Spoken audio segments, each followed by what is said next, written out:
Good afternoon. We apologize sincerely for the late start. We had to deal with some technical challenges. We are delighted that colleagues have been able to join from different parts of the world. At this point, on behalf of the College of Arts and Sciences, the Department of History, the Center for Global Black Studies, the Humanities Center, the Department of Modern Languages and Literatures, it is my pleasant honor to welcome all of you to the Sunshine State, to the University of Miami, and to this international symposium titled The Ethiopian Revolution of 1974, 50 years on.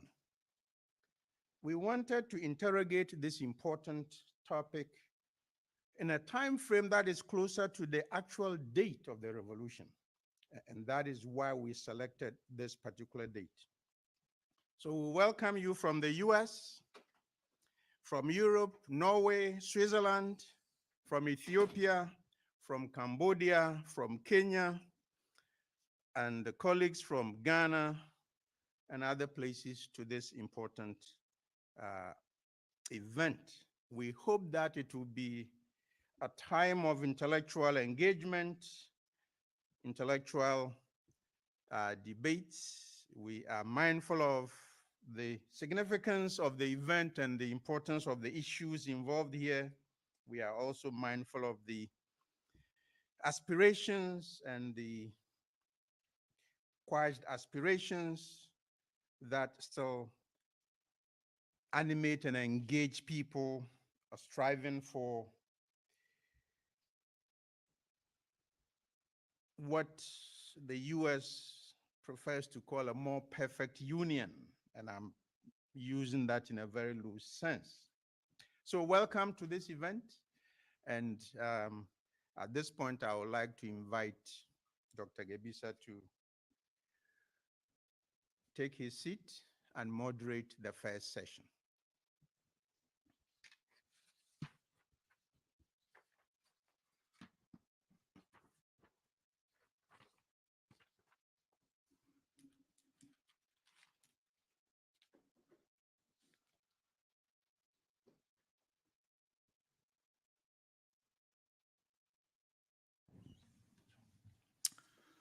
Well, thank you, Dr. Abaka, and heartfelt gratitude to Itana Habte for inviting us here, all of us. I'm sure everybody joins me in saying congratulations. 50 years after the revolution that changed the trajectory of Ethiopia's history, we're here to evaluate it. And I'm asked to chair a panel. There are 4 chairs here. I'm here, but I don't have any speakers, but they're here somewhere. They will join us. And I'm absolutely honored to be chairing the first meeting in which the panelists are distinguished Ethiopianists like John Markakis, John Young, and a younger scholar at Jimma University. It's a guy, Zelek Atufa. Let me say something about John Markakis. Now, the first book that I read what I was asked to read, I don't think I understood it then. When I was freshman, the first book that we were given was The Anatomy of Ethiopian Revolution by John Markakis. John Markakis wrote books that were effective in doing something. They were very effective.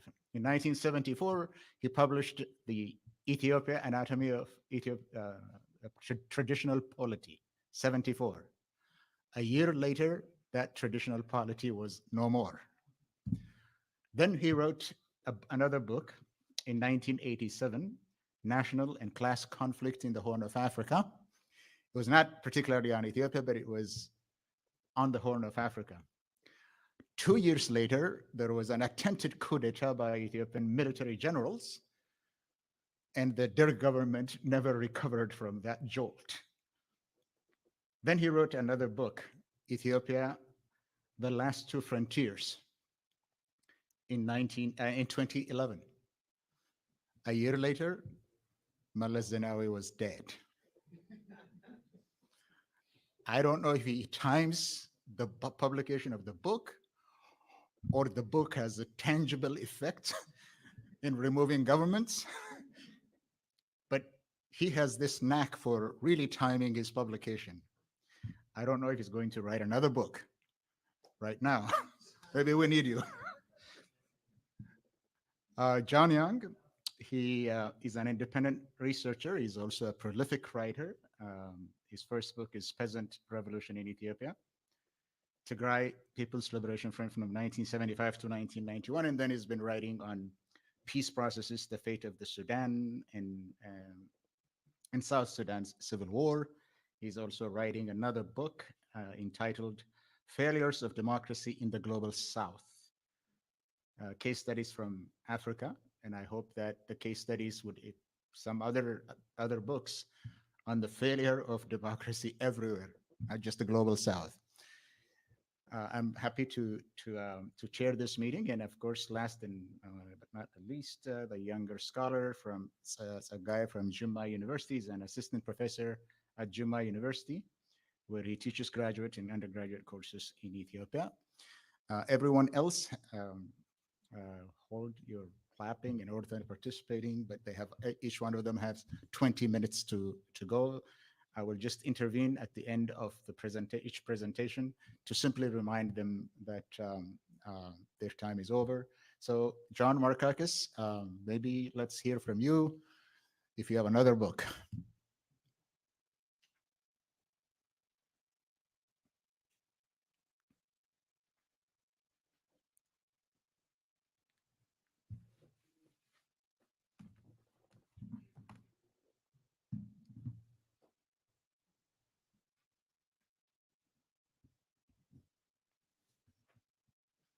colleagues,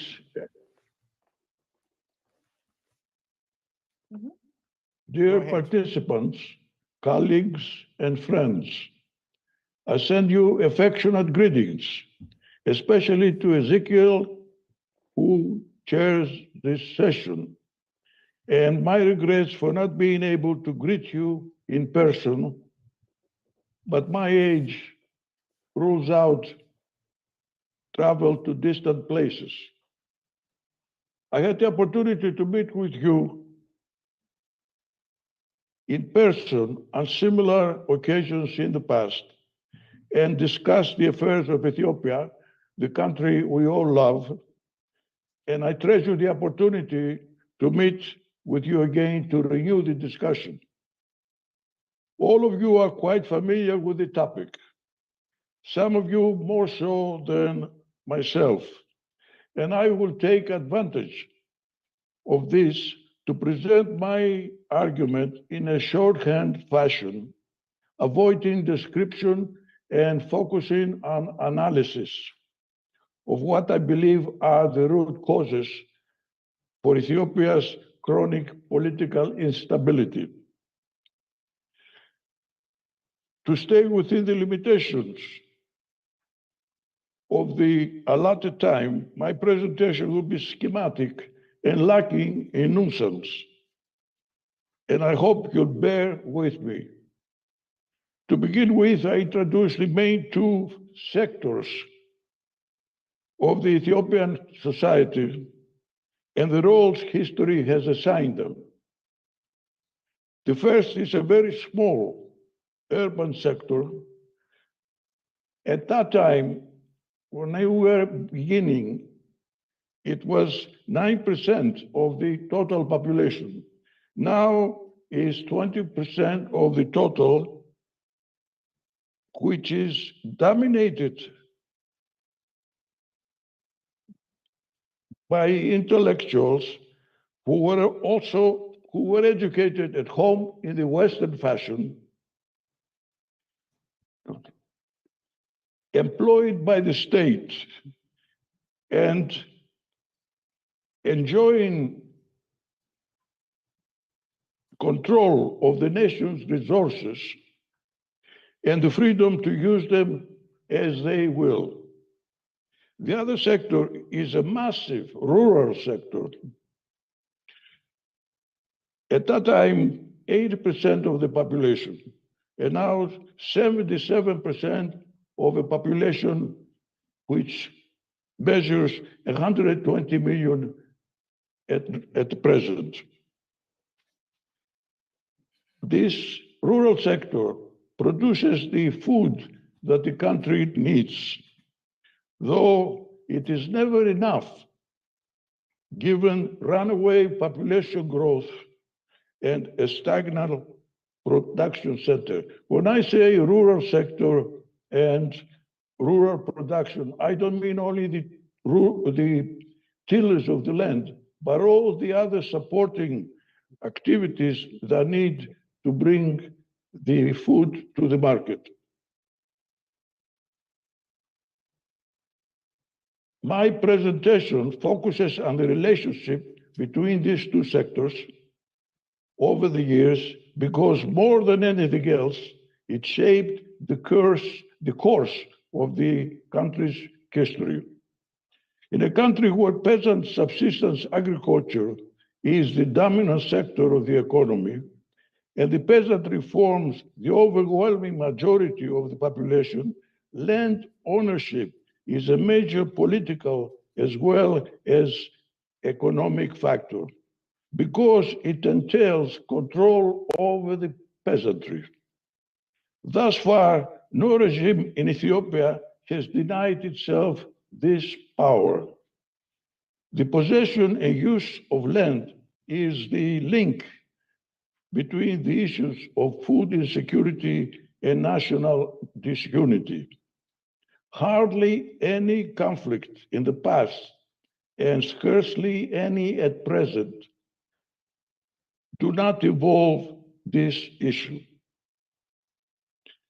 The urban-rural divide places these two sectors in an antithetical, adversarial position.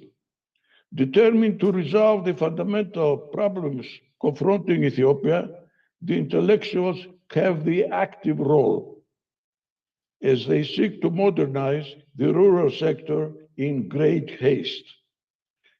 They search abroad for examples of rapid development models to apply at home without any thought to the Ethiopian conditions, suitability for these models, without preparation and changing them, adapting them to apply to the Ethiopian conditions. Not once was the Ethiopian peasantry given a chance to express an opinion on the successive abrupt and violent incursions that repeatedly turned its world upside down. To the tradition-bound conservative Ethiopian peasantry, these innovations appear exotic in the literal sense of the term, and their reluctance to embrace them is understandable. They know from bitter experience that government schemes often fail, and when they do, the intellectuals return to their jobs and positions in the cities, and often leaving the peasants to starve. Thus, the peasants are cast in a passive role as an obstacle to progress. To overcome this obstacle, the sponsors of the schemes used inordinate violence with the cost in lives over the years counted in millions of people. The material cost also is inestimable, as one grandiose scheme after another collapsed in ruins. The ultimate result was to alienate the peasantry and defeat the scheme's own purpose. The role of the peasantry in this saga is crucial, but unaccountable because the peasants don't write history, while the intellectuals are prolific writers in defending their role. The passive role attributed to the tiller does not account for a peasant weapon, which is honed over centuries of oppression and exploitation. And this is manifested in non-cooperation, delay, sabotage, subversion, undermining and ultimately thwarting the imposed schemes. Peasant resentment also is manifested actively when the collapse of every regime is followed by the rejection and destruction of all its institutional and physical structures it had set up in rural Ethiopia. And the peasants go back to their accustomed way of life.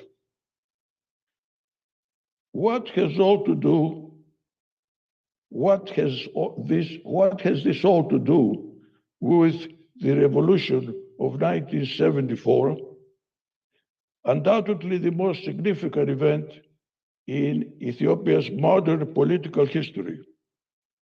The main achievement of the revolution was to lift the mystical, theocratic veil from the country's history and to reveal that this history is defined and bedeviled by two fundamental issues: the inability of the country to feed itself and the divisive ethno-national legacy of the imperial state, the so-called nationality issue. I repeat, the inability of the country to feed itself and the divisive ethno-national conflict, the legacy of the imperial state.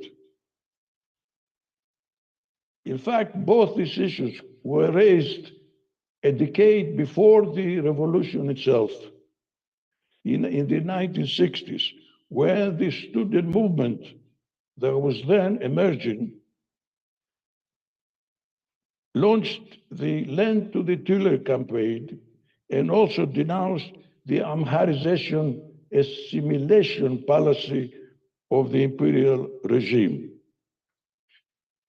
However, the revolution proved sterile because it failed to give birth to a successor state. The rebels were not interested in piecemeal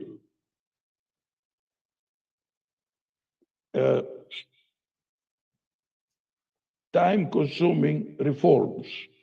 It was their self-deluding perception that Ethiopia was in the grip of a class struggle that could, as Lenin put it, telescope a country from feudalism to socialism in one giant leap, skipping over intermediate stages. A worker state was their ultimate goal, and it was bound to fail, if only because Ethiopia had no working class at that time. The rebels also had the temerity to challenge the regime that emerged with the collapse of the old order and paid for it with their lives when the revolution began eating its children, an incident that decimated a whole generation. By defining the fundamental issues, however, the revolution set the agenda for the regimes that succeeded it. Accordingly, food security and national unity were the two imperative tasks that successive regimes have wrestled with since 1974 and sadly failed to achieve. Moreover, by looking abroad for guidance, the revolution set a precedent to be followed by all three of the successor regimes. In that sense, it outsourced the search for a model for development. The choices they made turned out to be unsuitable for one of the least developed societies in Africa that Ethiopia was and still is. It lacked the resources, material and social, for the success of the schemes. For example, the Soviet Union, the model chosen by the Derg, had successfully reformed agriculture, albeit at great cost to the peasantry, and also formulated a nationality policy that minimized ethnic conflict for more than 50 years. This was the work, however, of the Communist Party, an all-powerful institution that has been called an organizational weapon. The Derg was a military regime, not a political party, and it never became one despite the pressure it received from its Soviet advisors. Ethnic federalism was the model chosen by the EPRDF for the nationalities problem. The choice was federalism, a system with a long history of failure in Ethiopia since the ill-timed scheme with Ethiopia with Eritrea and throughout the Horn, where it has been used by autocratic regimes as a ploy to defect demand to defend demand by subordinate nationalities. The essential prerequisite for federalism to succeed is at least a modicum of democracy. And democracy is an exotic plant that has yet to take root in Ethiopia or anywhere else in the Horn for that matter. The incumbent Abiy regime appears to have settled on a system of raw neoliberal capitalism. The essential prerequisite for this system is a middle class.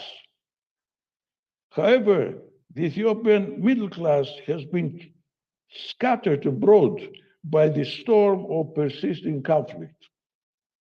Thus, the seed of failure was planted in the DNA of all three regimes.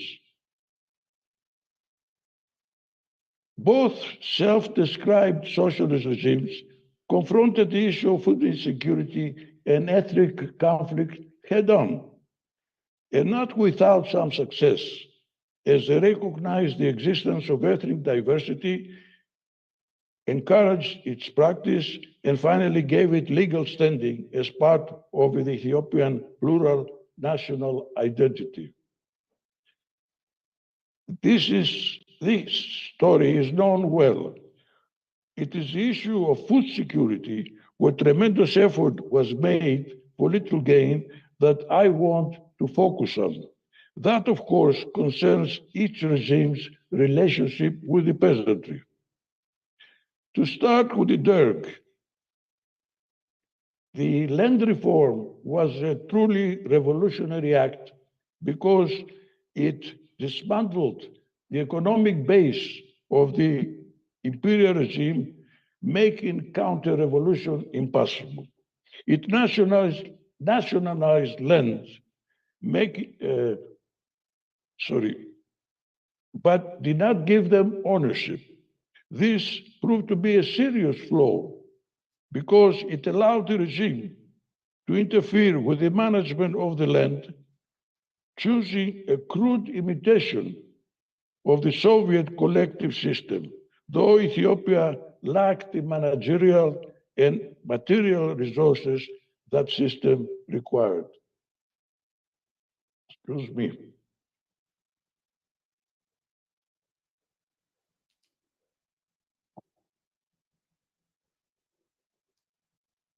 Relieved of the landlord burden, the peasantry initially welcomed the scheme and provided manpower support for the Derg's many, many wars.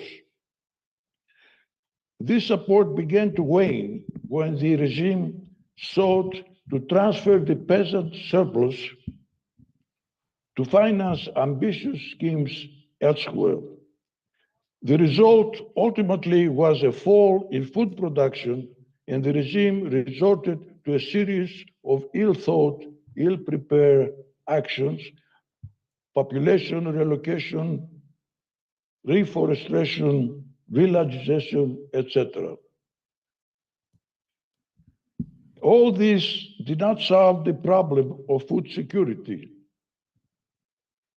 but greatly exacerbated, leading to a serious famine in the mid-1980s that killed an estimated 500,000 people, twice the toll of the previous famine in the middle 1970s. You got 3 minutes, John. Sorry? You got 3 minutes. 3 minutes.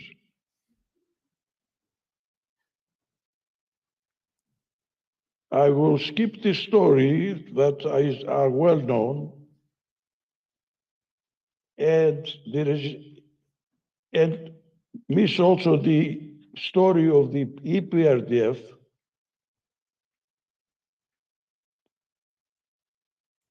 and come to the Abiy regime that has settled now on a system of, as I mentioned this before, of raw neoliberal capitalism.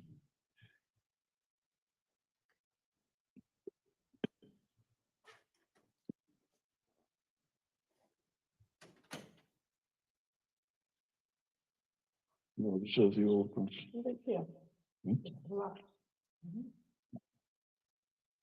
The collapse of the EPRDF in 2018 brought to power in Addis Ababa a regime that does not claim allegiance to some version of socialism, but rather to its opposite. Like its predecessors, it reached abroad to import a model of development that promised swift and miraculous results, namely capitalism. Also, as in the past, no consideration was given to the suitability of this model to Ethiopian conditions, no study of its potential impact, no real consultation of involved and interested parties, let alone the people of Ethiopia. 5 years later, none of the country's fundamental issues have been resolved. In fact, they have greatly deteriorated. This regime was given no time to address the rural economy, and the future of the land remains unresolved. It's still owned by the state. The arrival of neoliberalism has made the privatization the only likely option. And this is now hotly debated by the urban elite in Addis Ababa and other towns. The possibility of putting the question to the peasants has not arisen. The ability regime has been preoccupied by the international mayhem that has brought the state to the brink of collapse. Defending the state amenably created, the regime has resorted to brute force at levels unprecedented even by the bloodstained record of Ethiopian conflicts, not sparing women, children, or the aged. The number of people who have died or traumatized by the hellish viciousness of fraternal conflict and were driven from the land into refugee camps inside Ethiopia and across the borders is estimated in the millions. The incumbents have made it clear that they will not tolerate any kind of federal system that gave freedom or concessions to the nationalities. Their preference for a unity also made clear that the preferences for a unitary, highly centralized form of the structure is their preference. This ensures that the everlasting nationality problem will be inherited by future generations. Needless to point out that all this discord, that the apple of discord today is land. It remains to be seen whether neoliberalism will succeed where socialism has failed in resolving the national conundrum. Thank you, sisters and brothers, for listening to me. Well, thank you so much. Yeah, with that sobering thought that 50 years ago, Ethiopia was the least developed country. And 50 years later, 3 governments later, 3 ideologies later, still is the least developed country is what he said. Well, we'll go directly to Dr. Sagai. Ideological formation of the Derg from Ethiopia took them to the National Democratic Revolution.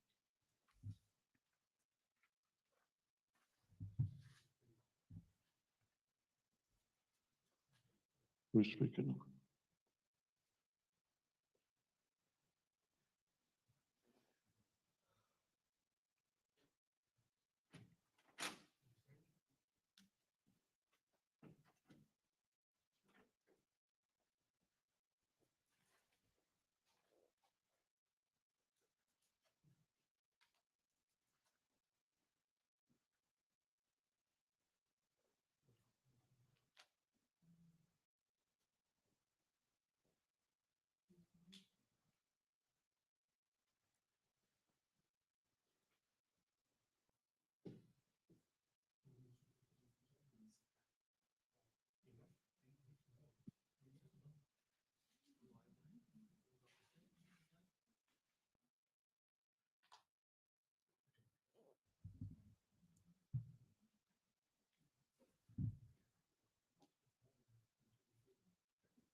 Hello, hello,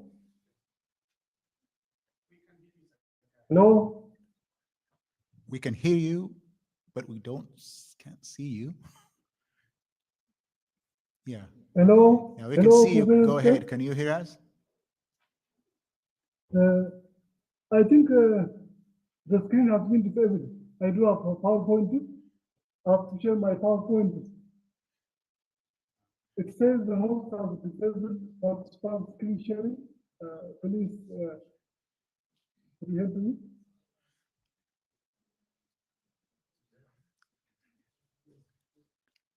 Go ahead. The screen has been disabled. I couldn't. It says the host disabled participant screen sharing. I have to share my document with you.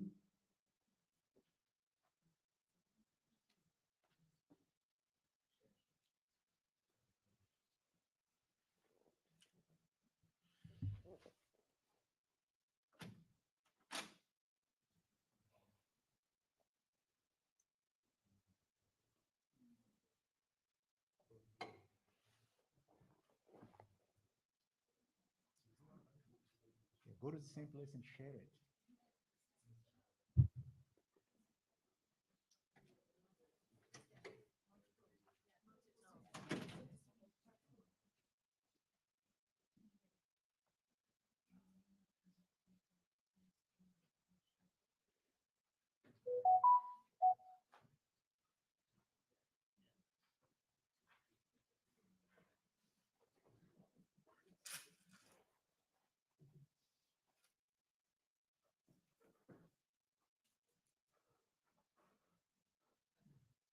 Yeah.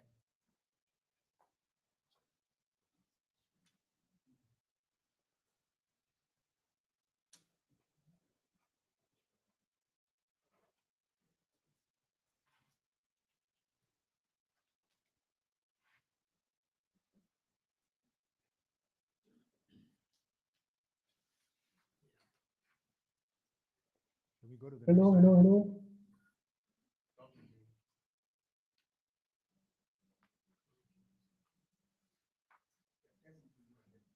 Next one. What's that? Okay, okay, yeah. Now it has been, I think, activated.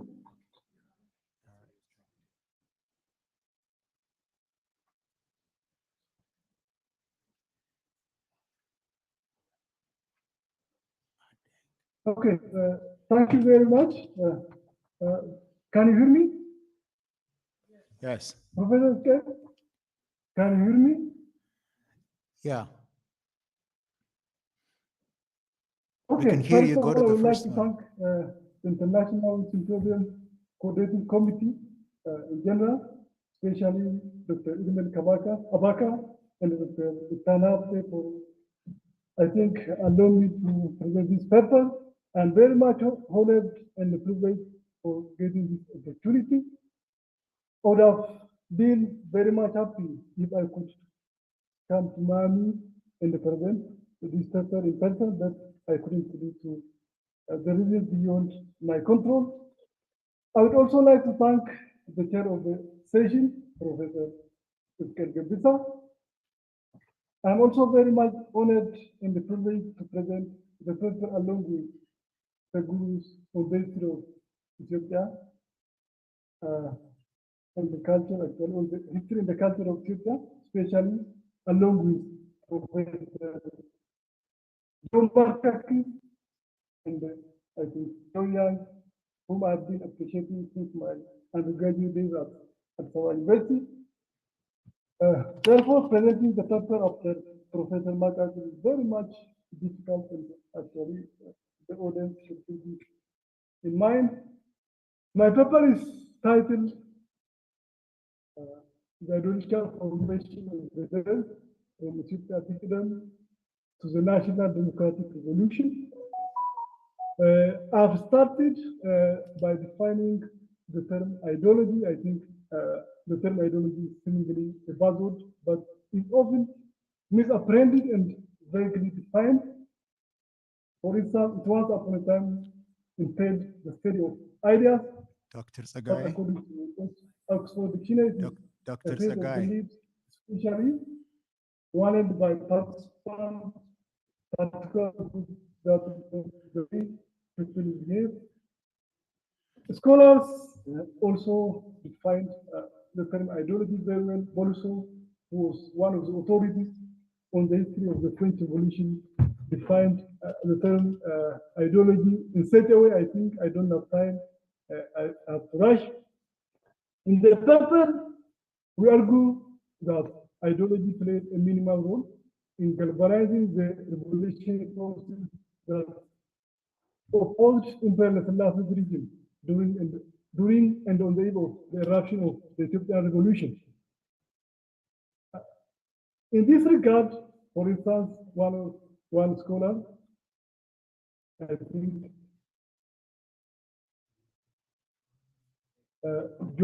Jack Goldstein, maintains that it is increasingly agreed that ideological factors may promote but don't produce the breakdown of all regimes. It is chiefly after the initial breakdown of the state during the ensuing power struggle and the state construction that ideology in the country plays a leading role.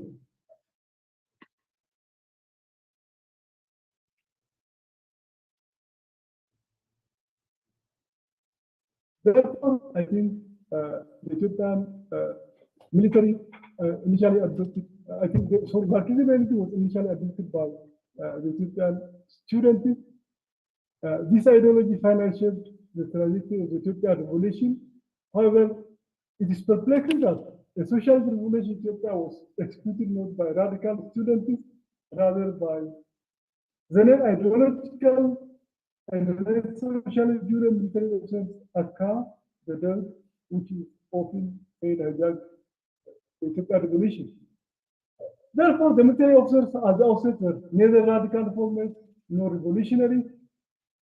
And the professor Markakis actually rightly states that targets of the radicals in Ethiopia were the nascent urban intelligentsia, whereas its messengers were higher institutions and secondary students. However, we argue in the chapter that the agitation of the leftist organization made the military approach Marxism, relinquishing the ambivalence hosted Ethiopian socialism. Hence, the chapter explores the manner in which ideology shaped the Ethiopian revolution in 1974, in general, and the genealogy of the Davis ideological formation, focusing on what they christened as Ethiopian Tigran, which means Ethiopian socialism, in Amharic known as the Sawawulet, and of course, National Democratic Revolution in particular. Then, let's begin with the Davis Ethiopian Tigran. By the mid-1974, most members of the DERG were very radical reformers and undoubtedly not revolutionaries, and they lacked virtually any clearly defined doctrine. They considered the committee a provincial body of national affairs, and they were not certain, even once they wanted more than raising the grievance of the military. Hence, the DERG members felt that the purpose of the DERG establishment was to arrest the ex-officials who stood in the way of the new government. However, soon after its foundation, the radical elements of the DERG considered it to be in the start for a more radical reform. I think the DERG's Ethiopia Tigran was, I think, published in the official newspaper known as Ethiopian Herald in the Addis Ababa, almost immediately after DERG was formed. It was this Ethiopia Tigran was characterized by various scholars, writers as a motto, slogan, philosophy, principle, and ideology of the DERG. I think I've quoted the 13 points of DERG Ethiopia Tigran. I think I don't have time to go through these all. From the passage, one may discern that DERG's 13 points Ethiopia Tigran motto was ambiguous and unrealistic. For instance, they unconditionally played duality to Imperial Selassie on the one hand, and they believed that the military upset would bring lasting change peacefully on the other. Soon after the issued the motto, different sections of the revolutionary forces heavily criticized it. No one reacted vehemently against this motto more than the civil-led organizations who were organized around what were the organs known as Democracia, who later actually formed as a party known as EPRP or IHAPA. And I think another one was, of course, Mason as you see. And IHAPA, for instance, criticized Ethiopia as follows. It says nobles and princes as well as foreign capitals depend Ethiopia or the broad downtrodden mass Ethiopia. I think which Ethiopia is first, I think is the question that Democracia asked it. And therefore, they criticized Ethiopia in such a way. Ethiopia, it says Ethiopia first come to be an appropriate slogan for needed change until it accepted the demise of Moribund Ethiopia, which served with nobles and foreign capitalists. Therefore, I think Democracia criticized Ethiopia in such a way.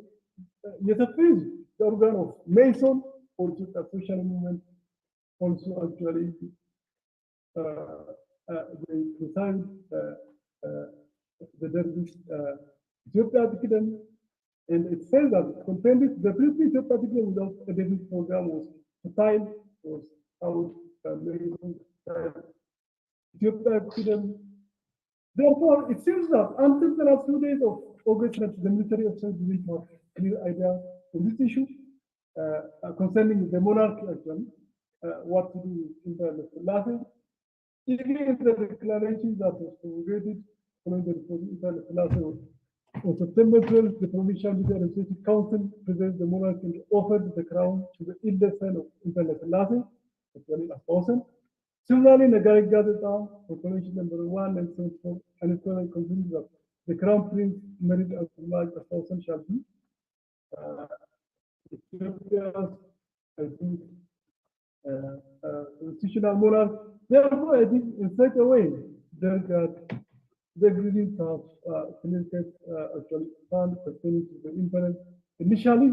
Meanwhile, radical, of course, the radical left fundamentalists was able to make the monarch responsible for the crimes committed against the people. For instance, Democracia number 2 indicates that although the Derg attempted to present the emperor as if he did not know and hear crimes committed against the people of Ethiopia, no one was more accountable than the emperor for the exploitation of the people of Ethiopia. Voice of actually the few also criticized the Derg for maybe to eliminate the emperor. It in turn recommended Internet Selassie must be deposed and arrested along with his family and the supporters and the tribe for the ills they had committed against the people of Ethiopia. Therefore, I think after all this criticism, actually, Derg was compelled to elaborate on what Ethiopia means several times. Relatively, the most elaborate and the comprehensive explanation that we gave concerning Ethiopia was probably in Abdulsalam and the Ethiopian Herald, which began leading. When we say Ethiopia, we mean let us think in terms of us instead of me, since such thinking induces a sense of oneness.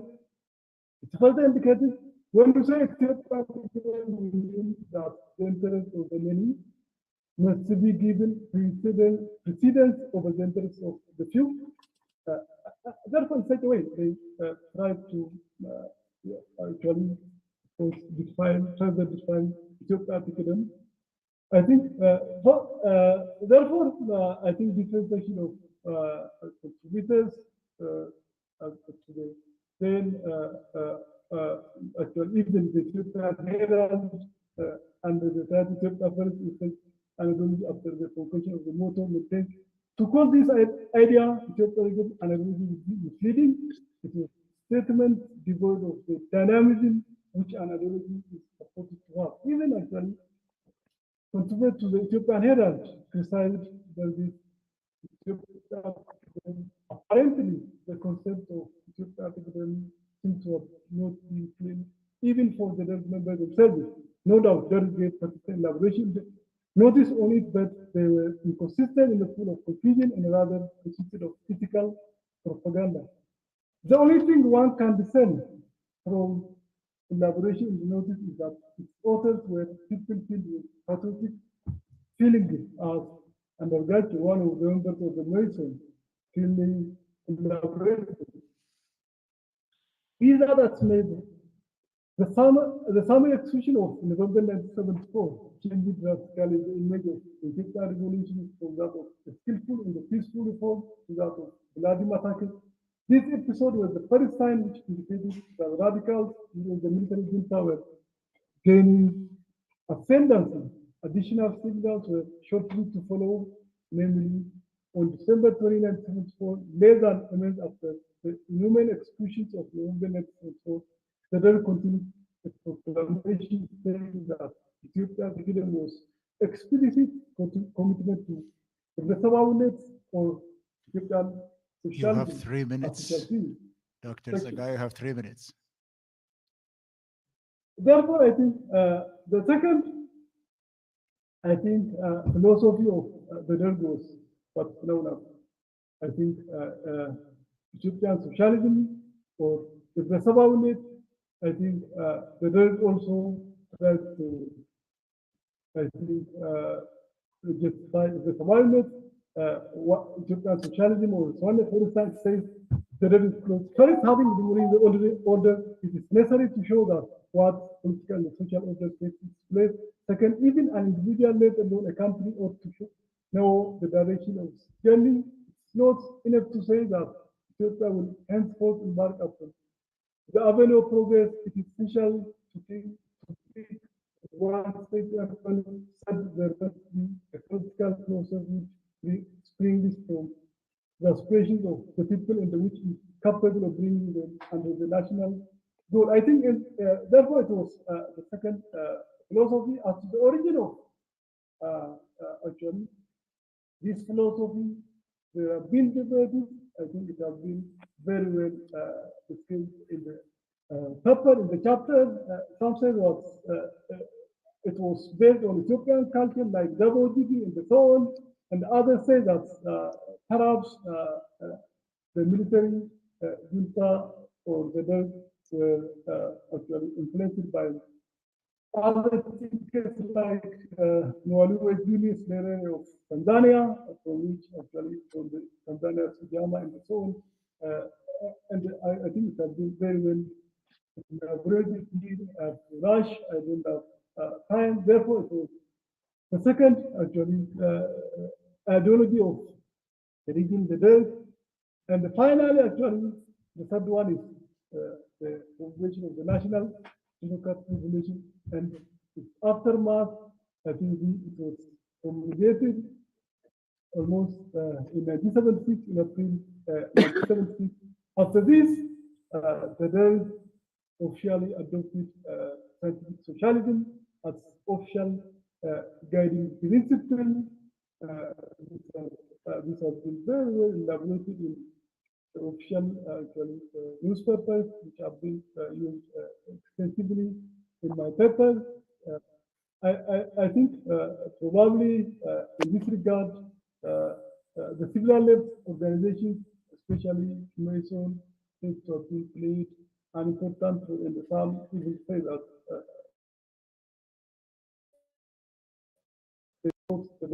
the ABC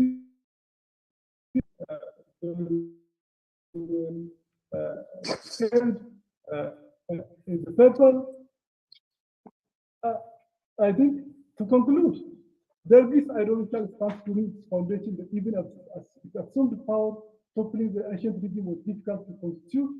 There's no doubt that the civil left in general and EPRP in the ASM, Mason in particular, compelled the Derg to adopt radical measures, which included, among others, the imprisoning of members of the aristocracy and the nationalization of the assets, suspension of the existing constitution, and the dethronement of the emperor, and simultaneously denouncing the same action as shallow and put forward several radical measures, namely the nationalization of industrial and financial institutions and the granting of land is a pillar among others. They believed it benefit diplomacy. The legislation of the elected organization made under its initial motto of Ethiopian dividend and adopts Ethiopian socialism, which in turn they equally denounced it. Finally, it was after the formation of the NDR, National Revolution, that Marxism became the official identity of the land.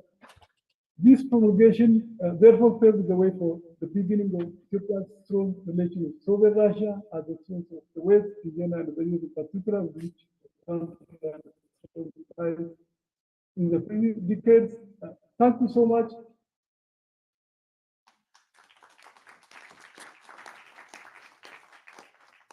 Well, thank you, Dr. Sagai, and we will proceed to Dr. John Young, if he's ready. Well, thank you so much for reminding me and some of my peers who lived through those times that there was ideological debate at that time. There was democracy, there was, there was that debate at least about the future of Ethiopia and the nature of the state that Ethiopia needed. Right now, that debate itself is not existent.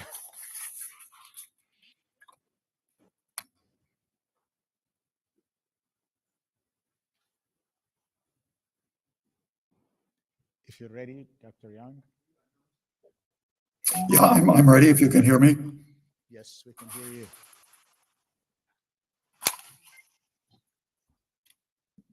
Can you hear me? Yep.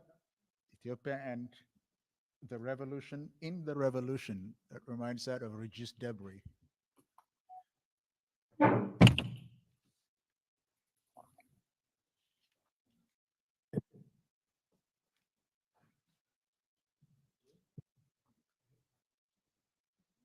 Good. Can I begin?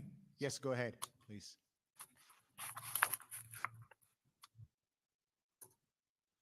Go ahead. We can see you. We can Thank hear you. Thank you very much, first of all, for inviting me to this very august conference and with so many interesting and distinguished people. I particularly want to thank Professor Etna for organizing this. It's extremely timely and extremely useful. If I could just make one correction, it's important to me at the beginning related to my introduction about my latest book. My latest book is called The Poison Chalice of U.S. Democracy, Studies from the Horn of Africa. And I bring that to your attention because it was just published yesterday by Bloomsbury. So as I get into this subject, taking me back to the years, I'm old enough as well to remember the first days of the Ethiopian Revolution, I'm reminded of a statement by Premier Chou Lai, quite a famous statement, so you've probably heard it before. It was in 1972, and he was asked what his assessment was of the French Revolution. And he said, it was too early to say. And I think that reminds us, and particularly as we look at this revolution in Ethiopia 50 years ago, of just how complicated these phenomena are and the implications and how they play out. And it often does take many, many years to really get a handle on them. And there's an incredible amount of diversity as to how we look at this phenomena. And I'm probably going to make things even a little bit more complicated by arguing that there were two revolutions here. And that's the title of my topic, Ethiopia and Revolution in the Revolution. So I'm going to go in the beginning here and talk a little bit about definitions because I think that's important, even if it's a little bit esoteric. I don't think there's much disagreement on when the revolution started. It's been designated by Professor Etna as 50 years anniversary, so that would make it 1974. In fact, I would argue, but it's a quibble, that it was really 1975. The Derg, of course, came to power in 1974, but the crucial event was the proclamation of the land proclamation. But first of all, I want to get into the definition of revolution, and I refer to the person I've found most insightful, because I often find that she's speaking directly about the Ethiopian Revolution, even though she never mentions it at all, and that's Theda Skocpol in her epic book, Social Revolution in China and Russia. She defines revolution as a, quote, rapid basic transformation of society's state and class structures, accompanied and in part by class-based revolts from below. And then she goes on to make a distinction between social revolution and political revolution. And again, I think this is important when we look at what ensued after the Derg's land proclamation. She defined a social revolution as involving changes in state institutions and social structures, while a political revolution only involved changes in state institutions. So by that definition, I think we can understand that what ensued after 1975 was in fact a social revolution. Or we can look at it from a different perspective. Christopher Clapham has said that, quote, Ethiopia must be seen as a classic revolutionary socialist state. So Skocpol, of course, looks at revolution and the causes of revolution and the course of revolution almost strictly, entirely actually, in structural terms. And I think that's very important and is very useful. But as I go forward, I'm going to challenge that perspective, or at least bring a little nuance to it. So while there was, or is, I would think, little disagreement on when the Ethiopian Revolution began, there is no consensus on whether the coming to power of the EPRDF in 1991 marked the end of the revolution, or if it ended in 2019 when Abiy Ahmed dissolved the EPRDF and formed the Prosperity Party. What I'm going to argue is that the revolution continued under the EPRDF, and further, that the devolution of state power to regional governments, or what's called multinational federalism, constituted a revolution in the revolution in the Ethiopian context. I think that Ethiopian context is the important part here.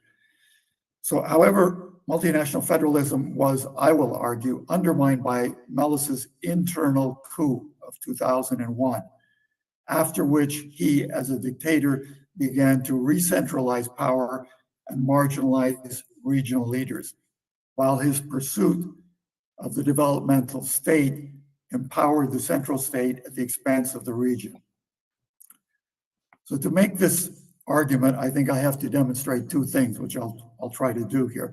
First, that the assumption of power by the EPRDF did not fundamentally depart from the revolutionary goals of the Ethiopian student movement and the Derg. And second, that the EPRDF's multinational federalism constituted a fundamental break or a revolution when considered against the aspirations and practices of Ethiopia's traditional rulers, the Derg, and contemporary conceptions of the nation state. So let me now talk very briefly about Ethiopia, EPRDF, and the continuity of the revolution. The Derg's revolutionary program nationalized most industries, maybe all of industries, but at its core was the Land Proclamation of 1975, which nationalized all rural land, abolished tenancy, and effectively fulfilled the demands of the Ethiopian student movement of land to the tillers. Under the 1995 EPRDF proclaimed national constitution, land was declared a collective right of the Ethiopian people under the mandate of the federal government. the EPRDF rolled back some of the nationalizations of the Derg and ended compulsory government purchases of farm produce at artificially low prices, a long-standing grievance of the peasants, but it did not seriously undermine the Derg's proclamation. Like the Derg, the TPLF and the EPRDF opposed the old regime, and historically we see that some of the biggest battles of the TPLF in the early years of the armed struggle were against the feudal Ethiopian Democratic Union, which of course was led by the former governor of Tigray, Razman Gesha. And there was no reconciliation with the feudals after the EPRDF came to power. Further, the EPRDF rejected liberal democracy and neoliberalism, and although a parliament was established and elections held, decision-making was largely by democratic centralism, and the program of the EPRDF was pursued by the vanguard party. And after 2001, mostly by Meles and his prime minister's office. The EPRDF welcomed private and international capital, as the Derg was starting to do before its demise, but its leading sectors of the economy remained under state control, and the front looked to the developmental state to achieve its economic and social objectives. The focus of the EPRDF was not on individual rights, as in the West, but on the rights of nations and nationalities, and overcoming economic injustices in which Western liberal values, Western practices had no part. Moreover, while the Derg considered itself the leader of the working class, and as John Markakis pointed out, there virtually was no working class at the time, the EPRDF more realistically identified as the party of the peasants, but it was still a position antithetical to Western conceptions. So as I'm being brief here, let me go on to make my argument about the revolution and the revolution as conducted by the EPRDF. Skopkel understands societal structures to completely explain revolutions, and thus discounts the role of particular conditions in society in undermining or defining revolution. Thus, the efforts of traditional rulers and the Derg to centralize administration and eliminate local nationalisms, the EPRDF commitment against that background was to national self-determination, decentering the state, and establishing a system of multinational federalism. And I'm arguing that within the Ethiopian context, that this constituted a revolution in the revolution. To the extent that there was an entity known as Ethiopia from its Aksumite origins until the second half of the 19th century, and of course we know this is a controversial issue, the imperial rulers without exception strove to centralize power, and that focus continued under the Derg. Although ridding Ethiopia of its monarchy and carrying out a transformative land reform, the Derg failed to end the Amhara-centric state that continued to deny the rights of the country's oppressed nations. As a result, according to Professor Assefa Fassah, Mengistu's regime represented the continuity of the state structures with the old regime. I think that's a very crucial point.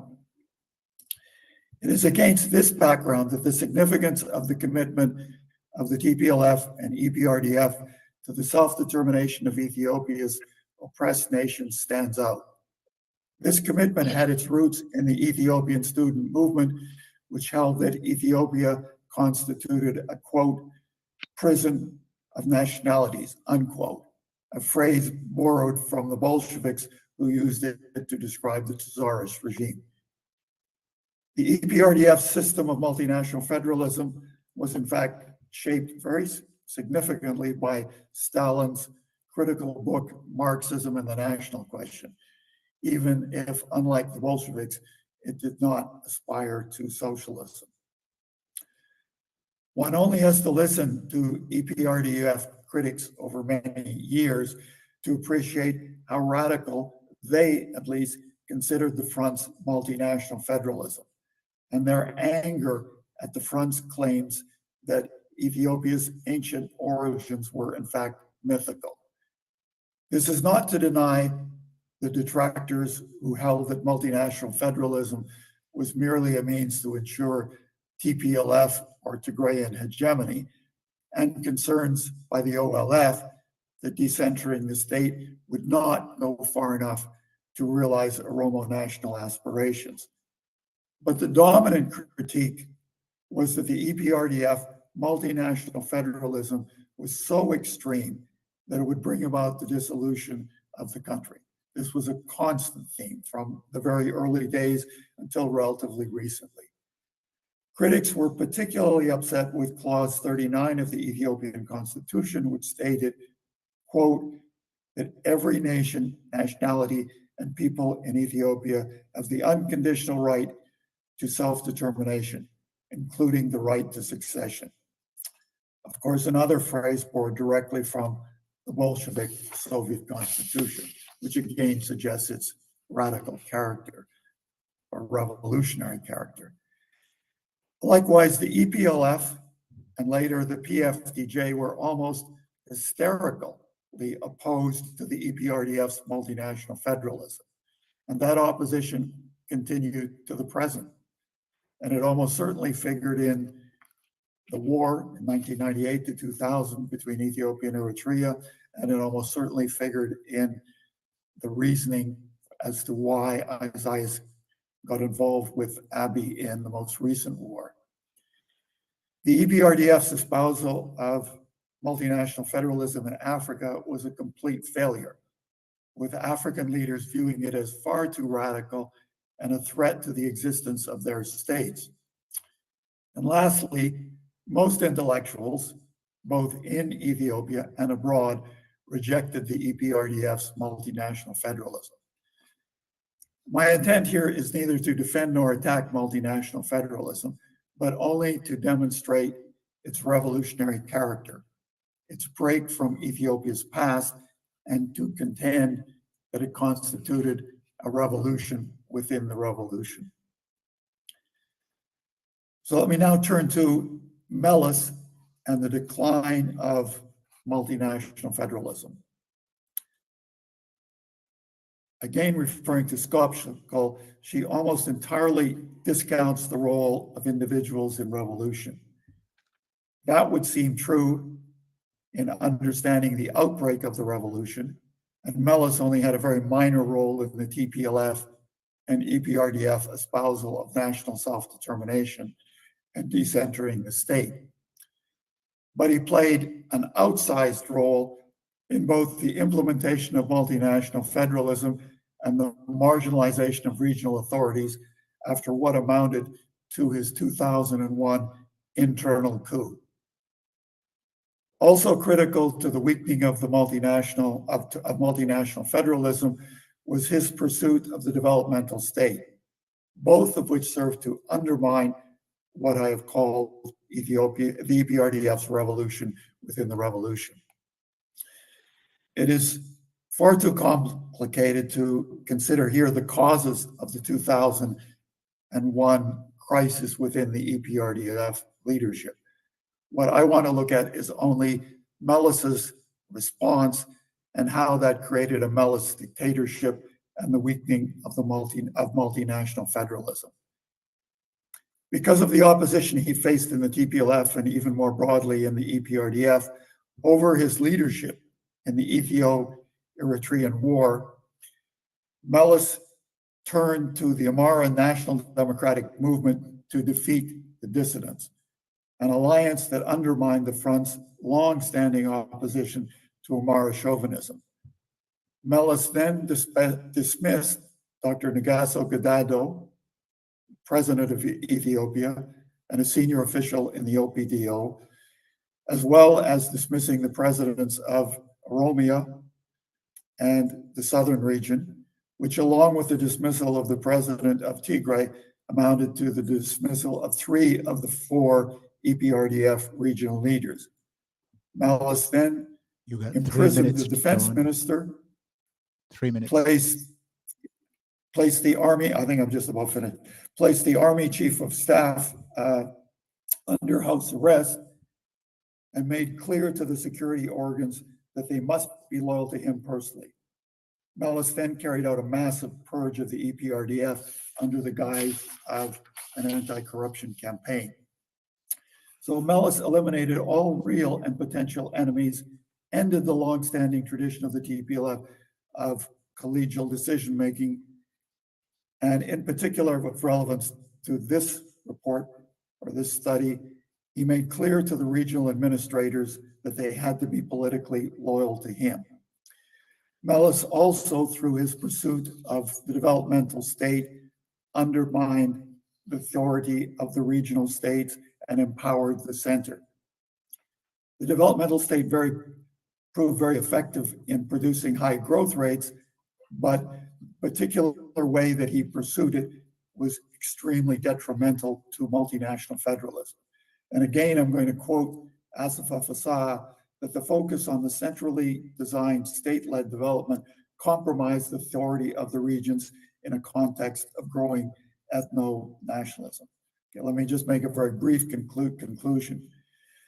The TPLF leaders and many leaders of the other EPRDF components were activists in the Ethiopian student movement, and their involvement in the EPRDF movement remained consistent with the Ethiopian student movement's revolutionary goals and with the Derg's upending of the imperial regime. I thus don't see any fundamental break from the revolution initiated by the Derg with what occurred under the EPRDF. However, instead of poverty becoming an existential threat, as the EPRDF claimed, under Meles, the centralization of authority and the resentment this caused became a major threat to the government and even the viability of the Ethiopian state.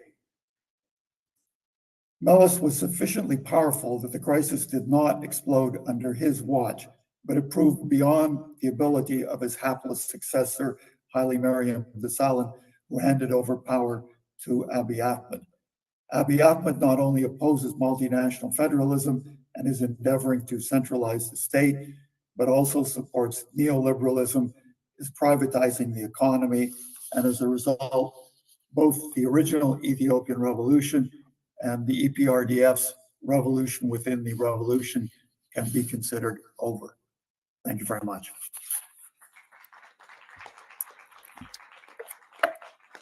All right, thank you so much. I understand that we're supposed to end at 5, but we started 20 minutes late. So do we have time or for questions and answers, or is it time to stop? Okay. 5 to 10 minutes for questions. 5 to 10 minutes. 5 minutes for questions and answers. All right, I'm going to select two. Okay, Faisal and Sarah. Can you hear? Are you going to come here?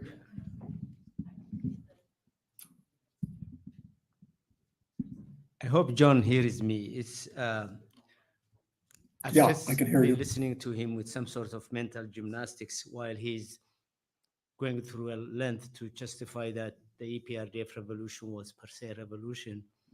But he also reminded me of what the late Samuel Huntington advised to Meles Zenawi early in the revolution, 1996, and basically said, in order to consolidate power, you have to really employ cruel methods, purge your opposition, consolidate power in the TPLF and the peasant. So I'm just wondering how your left-oriented analysis somehow reconciles with the most right-wing political scientists. Is there just, are we playing the same product but with different languages? Thank you.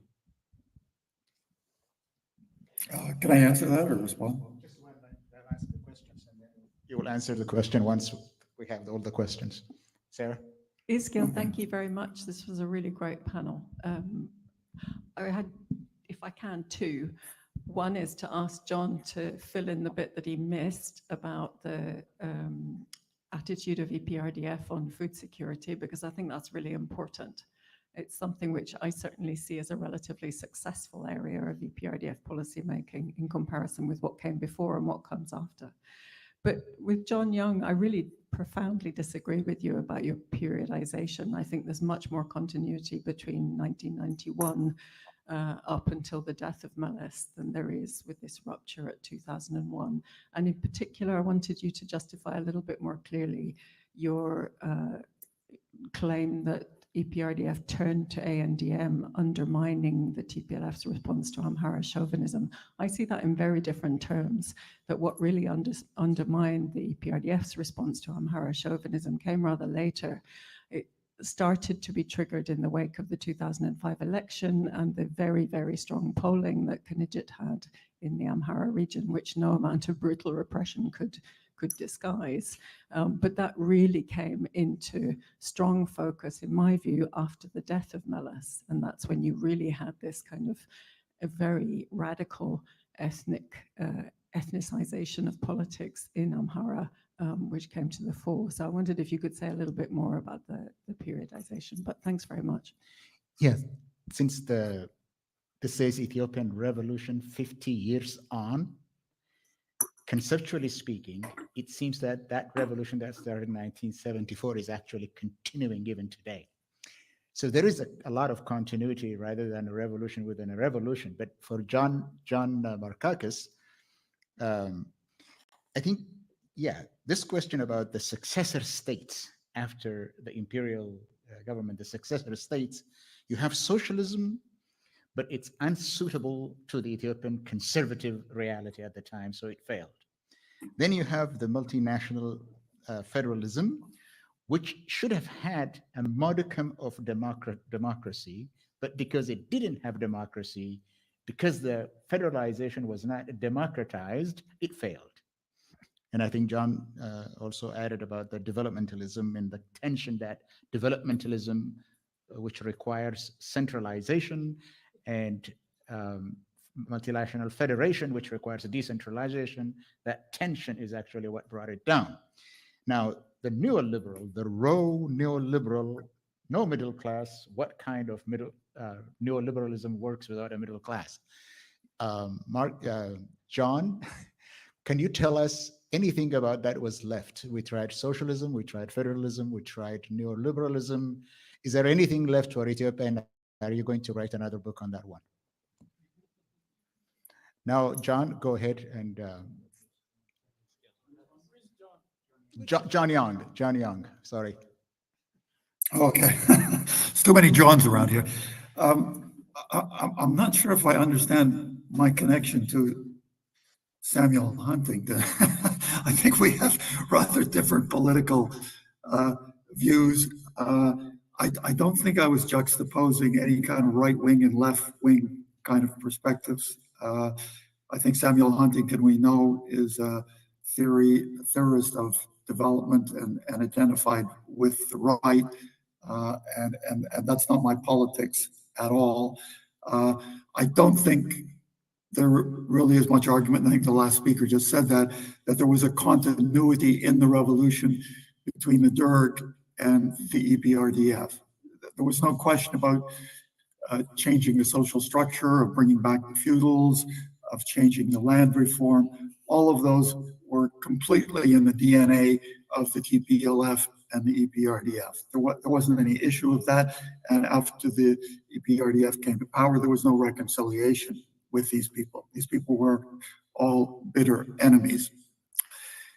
The issue of, because I appreciated that it was going to be the most controversial part of what I was saying, which was of the revolution within the revolution, is I emphasized the notion of context. The context being that in Ethiopia, all of the governments, all of them, there was no exception, and there wasn't even any nuance in it, all of the governments were devoted to the centralization of the state on the one hand, and secondly, they did not recognize the multi-ethnic character of the country, and third, they did not address the issue of Amharaization or of an Amhara-centric government. The TPLF and the EPRDF did do that, but the issue that I'm kind of addressing with respect to Melis is that until 2001, there was a level of collegial government. There was a level of open debate within the leadership. It was by no means a democratic government as we understand those terms in the West, and nor did it claim to be such a government. In fact, what it argued was that such a government was inappropriate for Ethiopia, and I think that's true. And I think Abiy Ahmed's venture into Western democracy, as John Markakis has pointed out, is already can be seen as a failure. So I don't think they were mistaken there. But what happened in 2001 was really an internal coup that ended any kind of semblance of contrary positions. It ended any kind of ideological debate, even within the EPRDF, let alone within the society as a whole. He was very simply a dictator. And I think a lot of the debate in Ethiopia has got confused around that issue, with the opposition invariably dumping on the TPLF, and I think they're certainly open to criticism. But the point of what Melis did in 2001 was largely to degrade the TPLF. It degraded it of most of its leadership and made the TPLF simply a tool of Melis. So if we're to talk about either the achievements or the failures of the EPRDF after 2001, the TPLF does not figure significantly in the equation. It was all about Melis. And in fact, when Melis' successor was appointed, in fact, pre-selected, it was understood what his role actually was. It was to continue the legacy of Melis. So there doesn't seem to be too much doubt as to the significance of his role, and that he was a dictator, and that he stood out and in some ways stood apart from both the TPLF and the EPRDF. Okay. Should I continue, or am I running out of time here? Give the opportunity to John Markakis because we're running short on time. Yeah, I appreciate that. Okay. I defer to him. Okay. John Markakis, you there?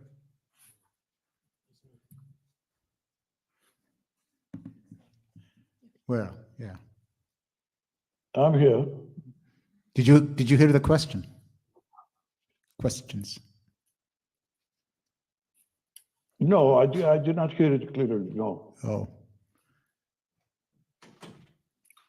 Okay, well, the question was that What was it?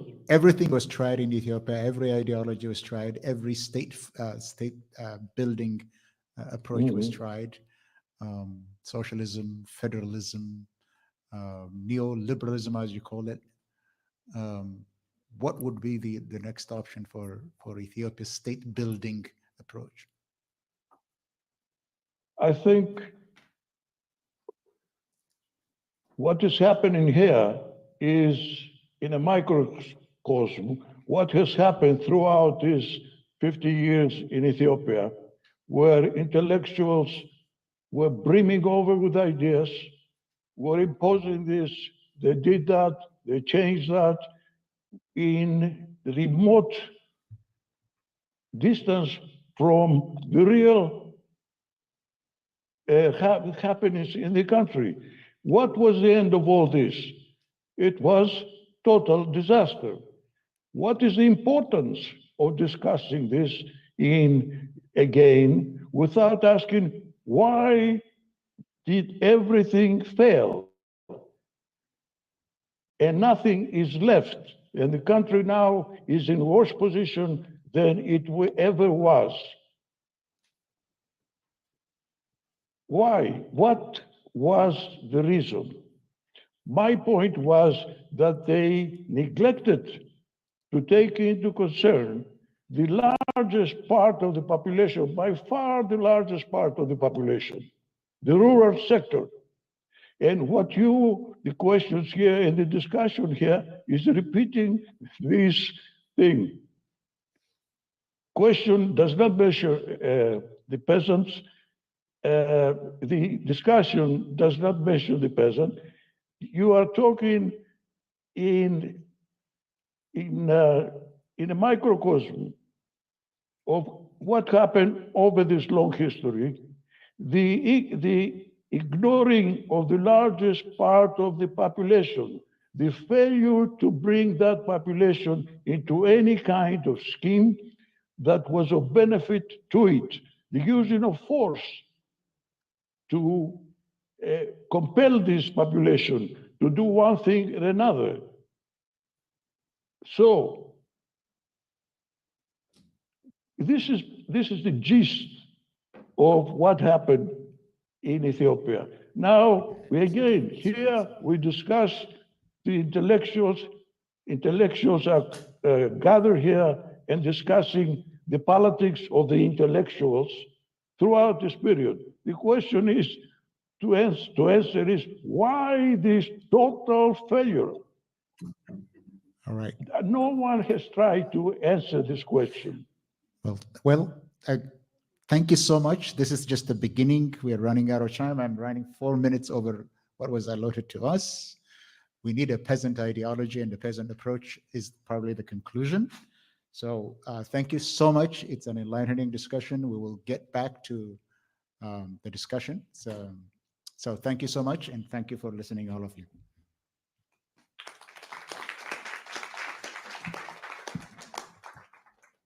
At this time, we shall proceed to the big hall for refreshments and for words of welcome from the university administration or from the college administration. So let's proceed to the big hall.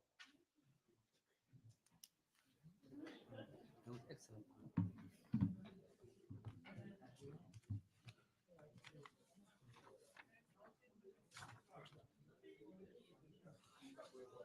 Pretty good job of moderating a panel without panelists.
It's up to you.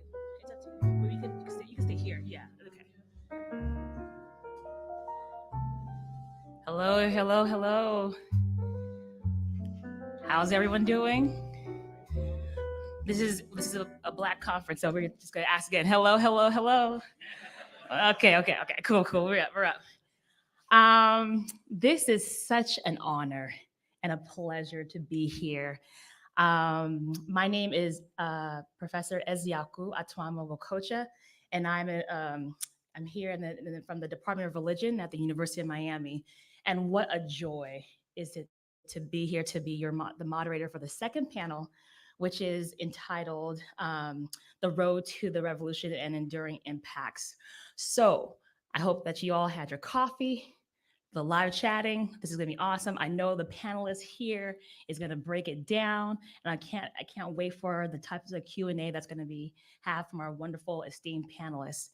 I will be reading off on the wonderful panelists and their bios, and then introducing their conversations. So, Dr. Randi Ronning Balsvik. She is a professor emerita in the history department at the University of Tromsø, Norway's Arctic University. Coming from far away. Wonderful, wonderful. And Randi Balsvik is the author of Haile Selassie's Students, the intellectual and social background to revolution, 1952 to 1974, with the Michigan State University Press. And it was republished by Addis Ababa University Press in 2005. And her second book, The Quest for Expression, State and the University Under Three Regimes, 1952 to 2005, was with the press Addis Ababa University. And again, these are short bios, because again, these are just wonderful panelists. She's published over 5 more books in Norwegian on town history, African historiography, Norwegian development aid, and a global history of the 20th century. Several research articles in peer-reviewed journals, and quite a few in the newspaper. Sarah Vaughan. Sarah Vaughan is a social scientist who has worked in Ethiopia and the Horn of Africa since the late 1980s, advising a series of governmental, multilateral, academic, and non-governmental bodies. She was for 20 years an honorary fellow of the School of Social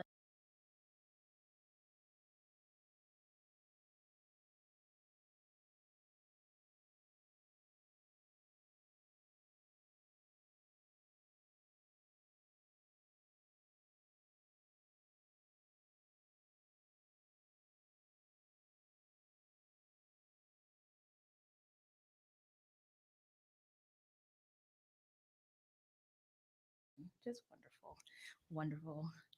And last but not least, we have Professor Marina Ottaway, and she is a Middle East fellow at the Wilson Center in Washington, D.C., and a longtime analyst of political transformation in Africa, the Balkans, and the Middle East.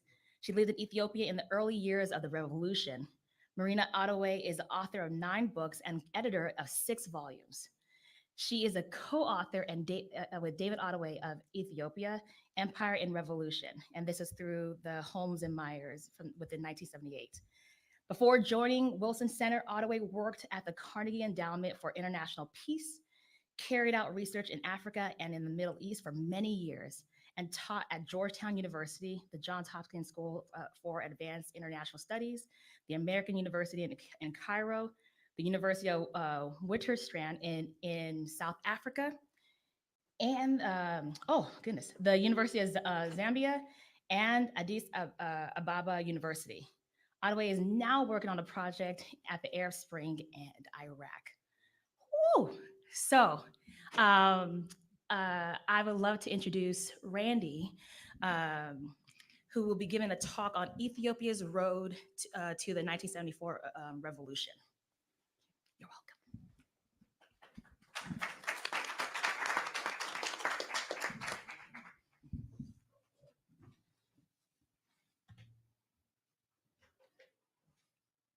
Thank you very much for inviting me here, Netana. Thank you so much. We all know that there were many roads to this revolution.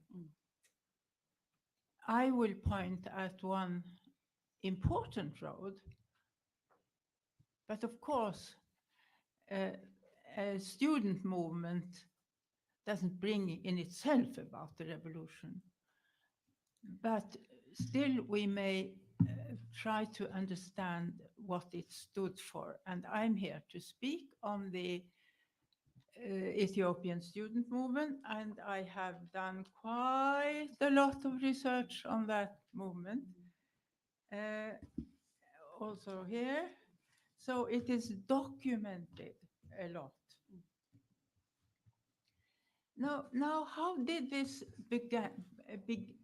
How did it begin?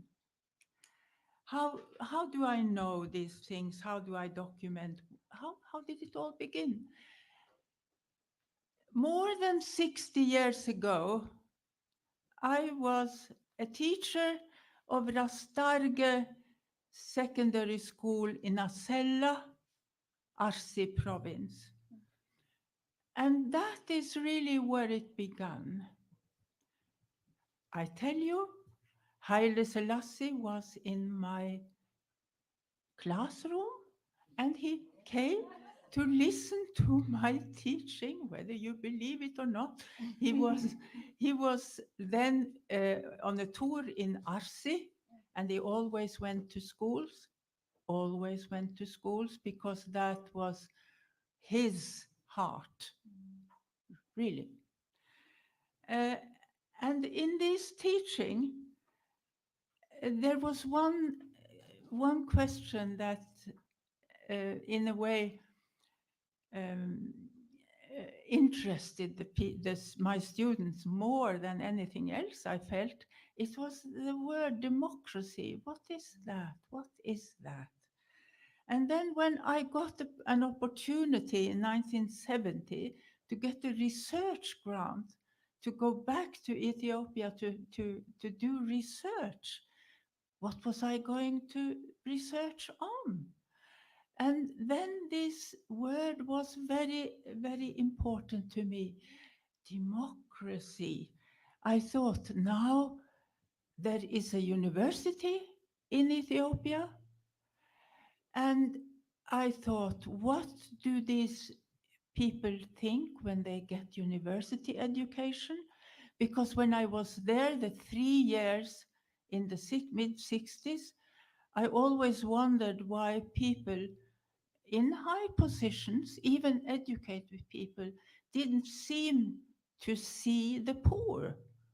They did not think, about the poor, and I thought, what can university education do?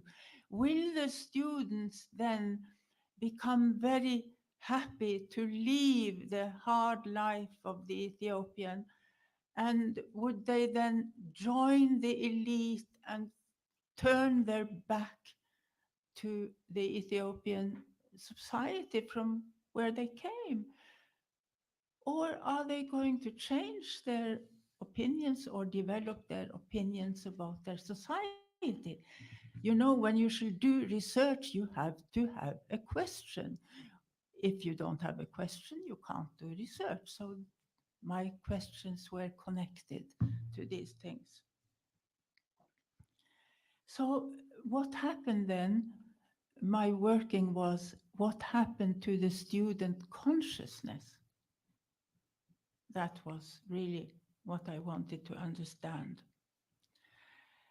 I came then to Institute of Ethiopian Studies, and I met Richard Pankhurst, and I said, you know, I am going to be here for 3 years, and I want to do this study. And he said, forget it. You cannot apply for doing a research on Ethiopian students. It will never be allowed. You cannot do it. But since you have a visa because you are married, since you have a visa to stay, go ahead and try to do your best doing research on this topic.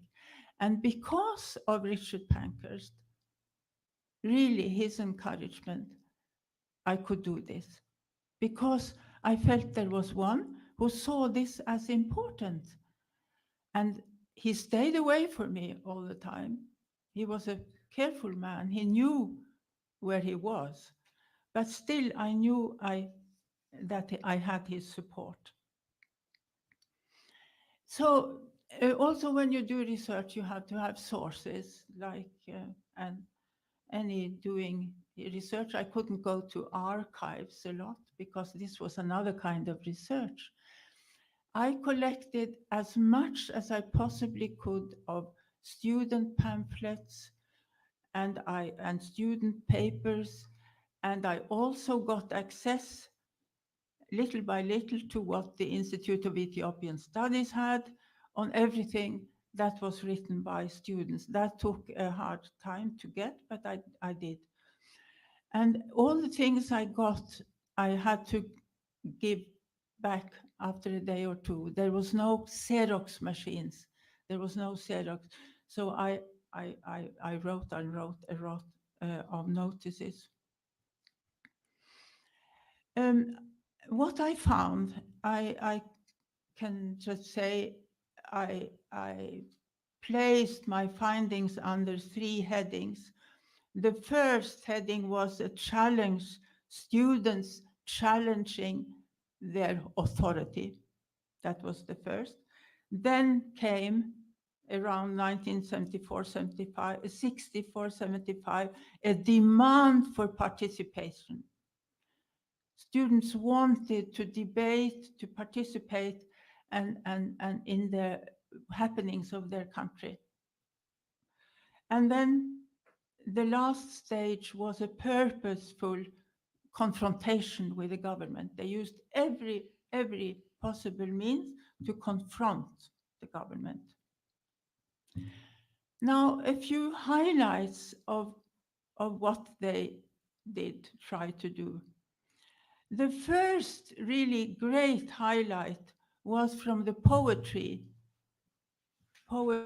readings of you know, there is a very special poetry tradition in Ethiopia. And they wrote long poems, and they had competitions in the university. And the emperor also came to listen to the first 3. And he was very pleased, and he said they had to be multiplied, and people can get them. But then came one poem which changed everything, and he never came to the university on the open days anymore.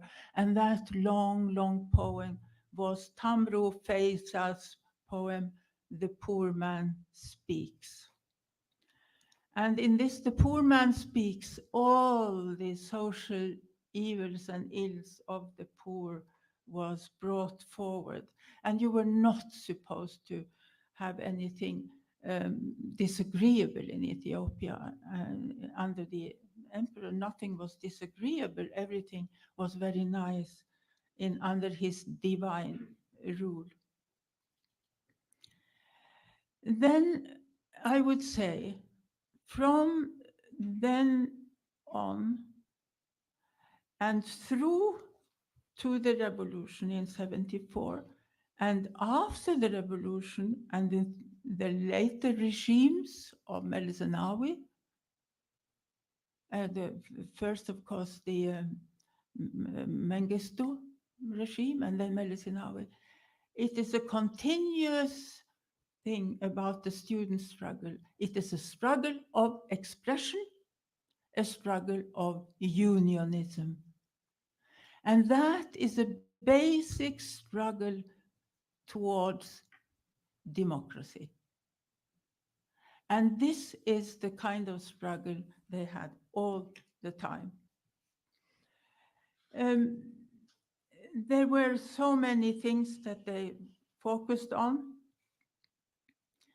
The first really political opening came with OAU coming to the capital, and also they had a great conference, UNESCO conference of education in Africa, and where Ethiopia was among the rock bottom. That was a terrible kind of truth to the Ethiopian students. They also had students from other African countries having been given scholarships from the emperor, and they came from freedom fighting places where they tried to free themselves from colonialism, and they came to Ethiopia and they were quite surprised what they saw in this land that was the ideal of Africa, the pride of Africa, the pride of Afro-Americans in the United States. Ethiopia was the pride. Then let's jump, and we know all that they had this issue of meret le'arashu, land to the tiller. That was the first really great self-ordained demonstration. It has been talked so much about. I'll leave it. We all know what it entails, except that, you know, the parliament discussed this about lowering the rents of the tenants. And the National Union of Ethiopian Students supported it in 1964. But in 65, they had changed to a completely revolutionary stand of really reconfiguration of all the land in the country and a redistribution. So, and then you had this tremendous also demonstration connected to, is poverty a crime? Where they focused on the fact that the government always took the lepers and the beggars and everybody from the streets of Addis Ababa and drove them out past the capital when they would have some kind of visitors from abroad.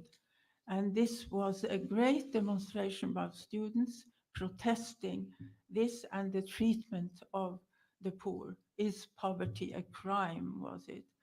And then they had every year these big kind of demonstrations, which was like a street kind of theater to raise consciousness among themselves, among students, and also raise consciousness of the people. The greatest year was 69 with the education. Then they focused on education. And you know, they had this Ethiopian University service started in 64, which made university students after 3 years in the university to go out to teach all over Ethiopia, and they made connections to the secondary school. The secondary school population became in a way connected to the Ethiopian students' courses. And so when the question of education came in 69, you know, there was an uproar all over the country, not only in Addis Ababa. And then the same year came this article by Walleleni McConnell, the question of nationalities. And it had not been a fight on the question of nationalities before this. The article came, it was inspired by also the student movement in Europe and the United States, and it was a deliberation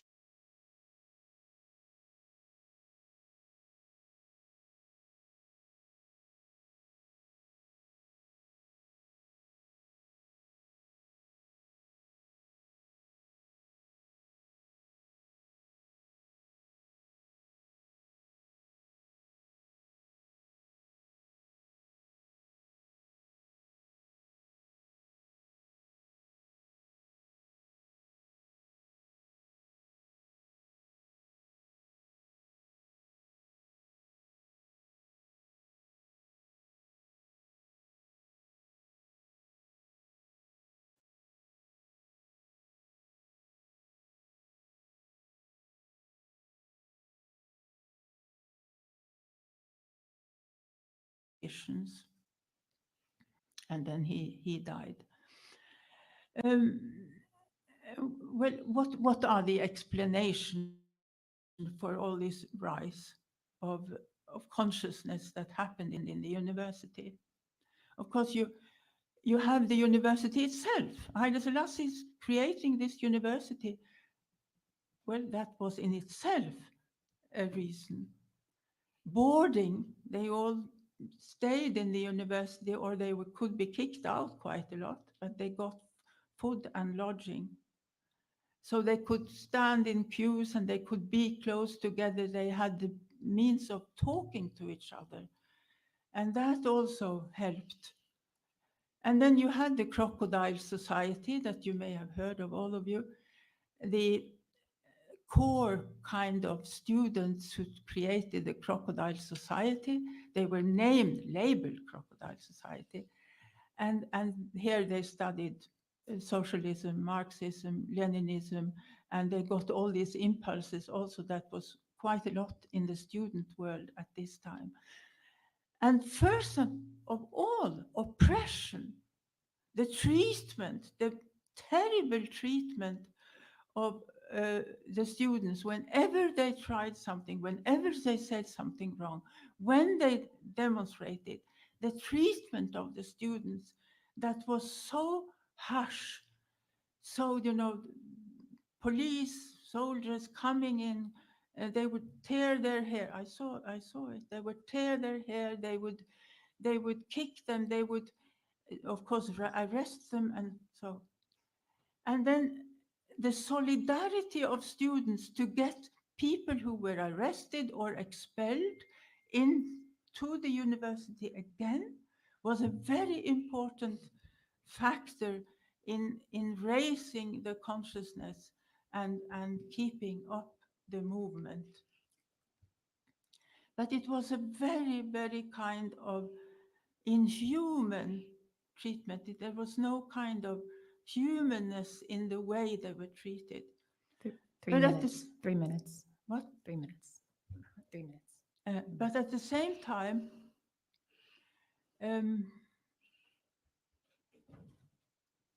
now where was I? The treatment itself drove the movement forward.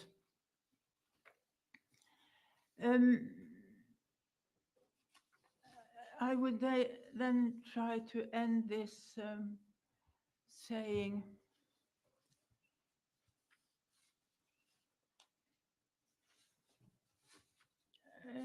just to give you a kind of conclusion.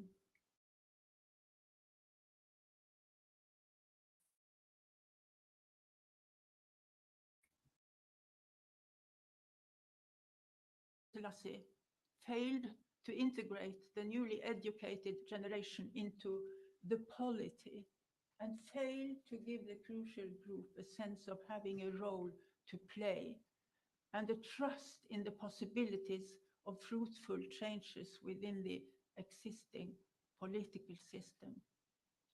The university itself tried as much as they could to protect the students, to keep teaching going, but they were also helpless. Rejected, alienated, and embittered, the students became revolutionaries. Their strength of conviction, rooted in Marxist ideology, as well as the authoritarian culture of which they were a part, continued the autocratic tradition, repressive towards the expression of any opinion other than the one perceived as the truth. A culture of free expression, dialogue, and compromise, in which the development of leadership and a loyal opposition could have taken place, did not happen under the emperor, which led to the military becoming the institution that took over the reins of power after his fall. In several ways, the new regime met the expectations of revolutionary change, but a military repressive government was considered an utter disgrace for Ethiopia and for the causes that students had endured so much sacrifice. Thank you.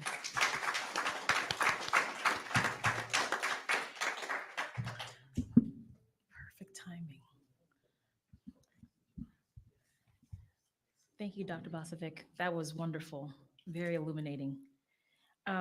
Now we have Dr. Sarah Vaughn, who will be giving a talk on the struggling for liberation, revolutionary iconographies, local nationalisms, and evolving practices of resistance.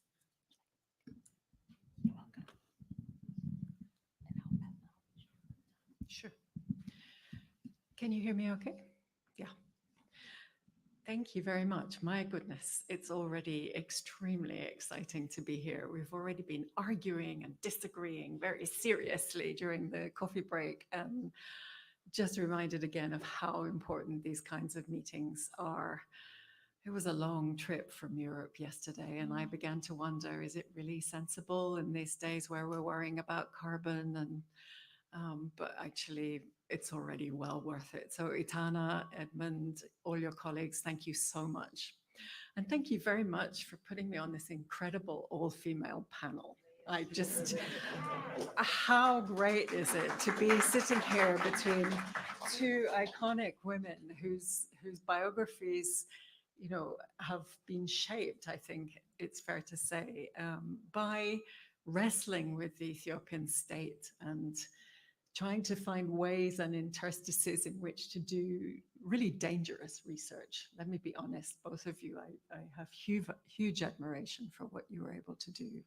And it's been inspiring for me, from meeting Randy many years ago and having the pleasure of meeting Marina this afternoon. So many, many thanks.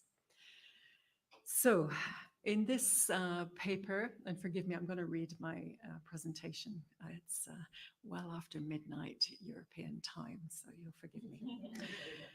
So in this paper, I tried to bring in a series of relatively localized perspectives, and I'm not really sure I succeed. It's something I need still, I think, to work on the arc of Ethiopia's politics over the period from 1974.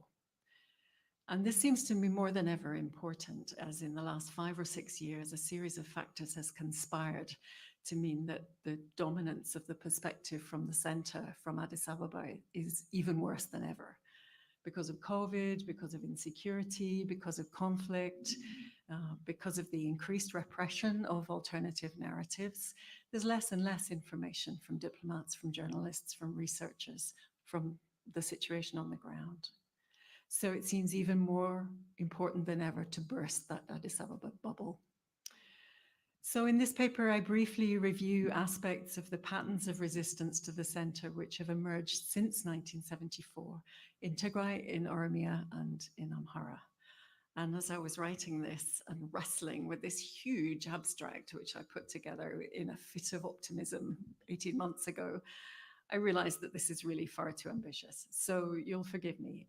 This is necessarily macro, sketchy, schematic, and doesn't get enough into the microdynamics. But let me summarize for you. I reach 4 major conclusions. It's not rocket science, but I think it's still important. The first is we still know far too little about the views of subsistence farmers and Ethiopia's rural majority. I think that relates to what Markakis was telling us earlier. The second is that land is critically important in patterns of resistance in all 3 regions, but in very, very different ways in each of the 3. Thirdly, there are very great differences across and between each of these 3 sets of cases in the 3 regions. So it's really important, I think, to unpick this narrative that there's only one Ethiopian pattern of politics. This is nonsense. It's far more complicated and diverse than that.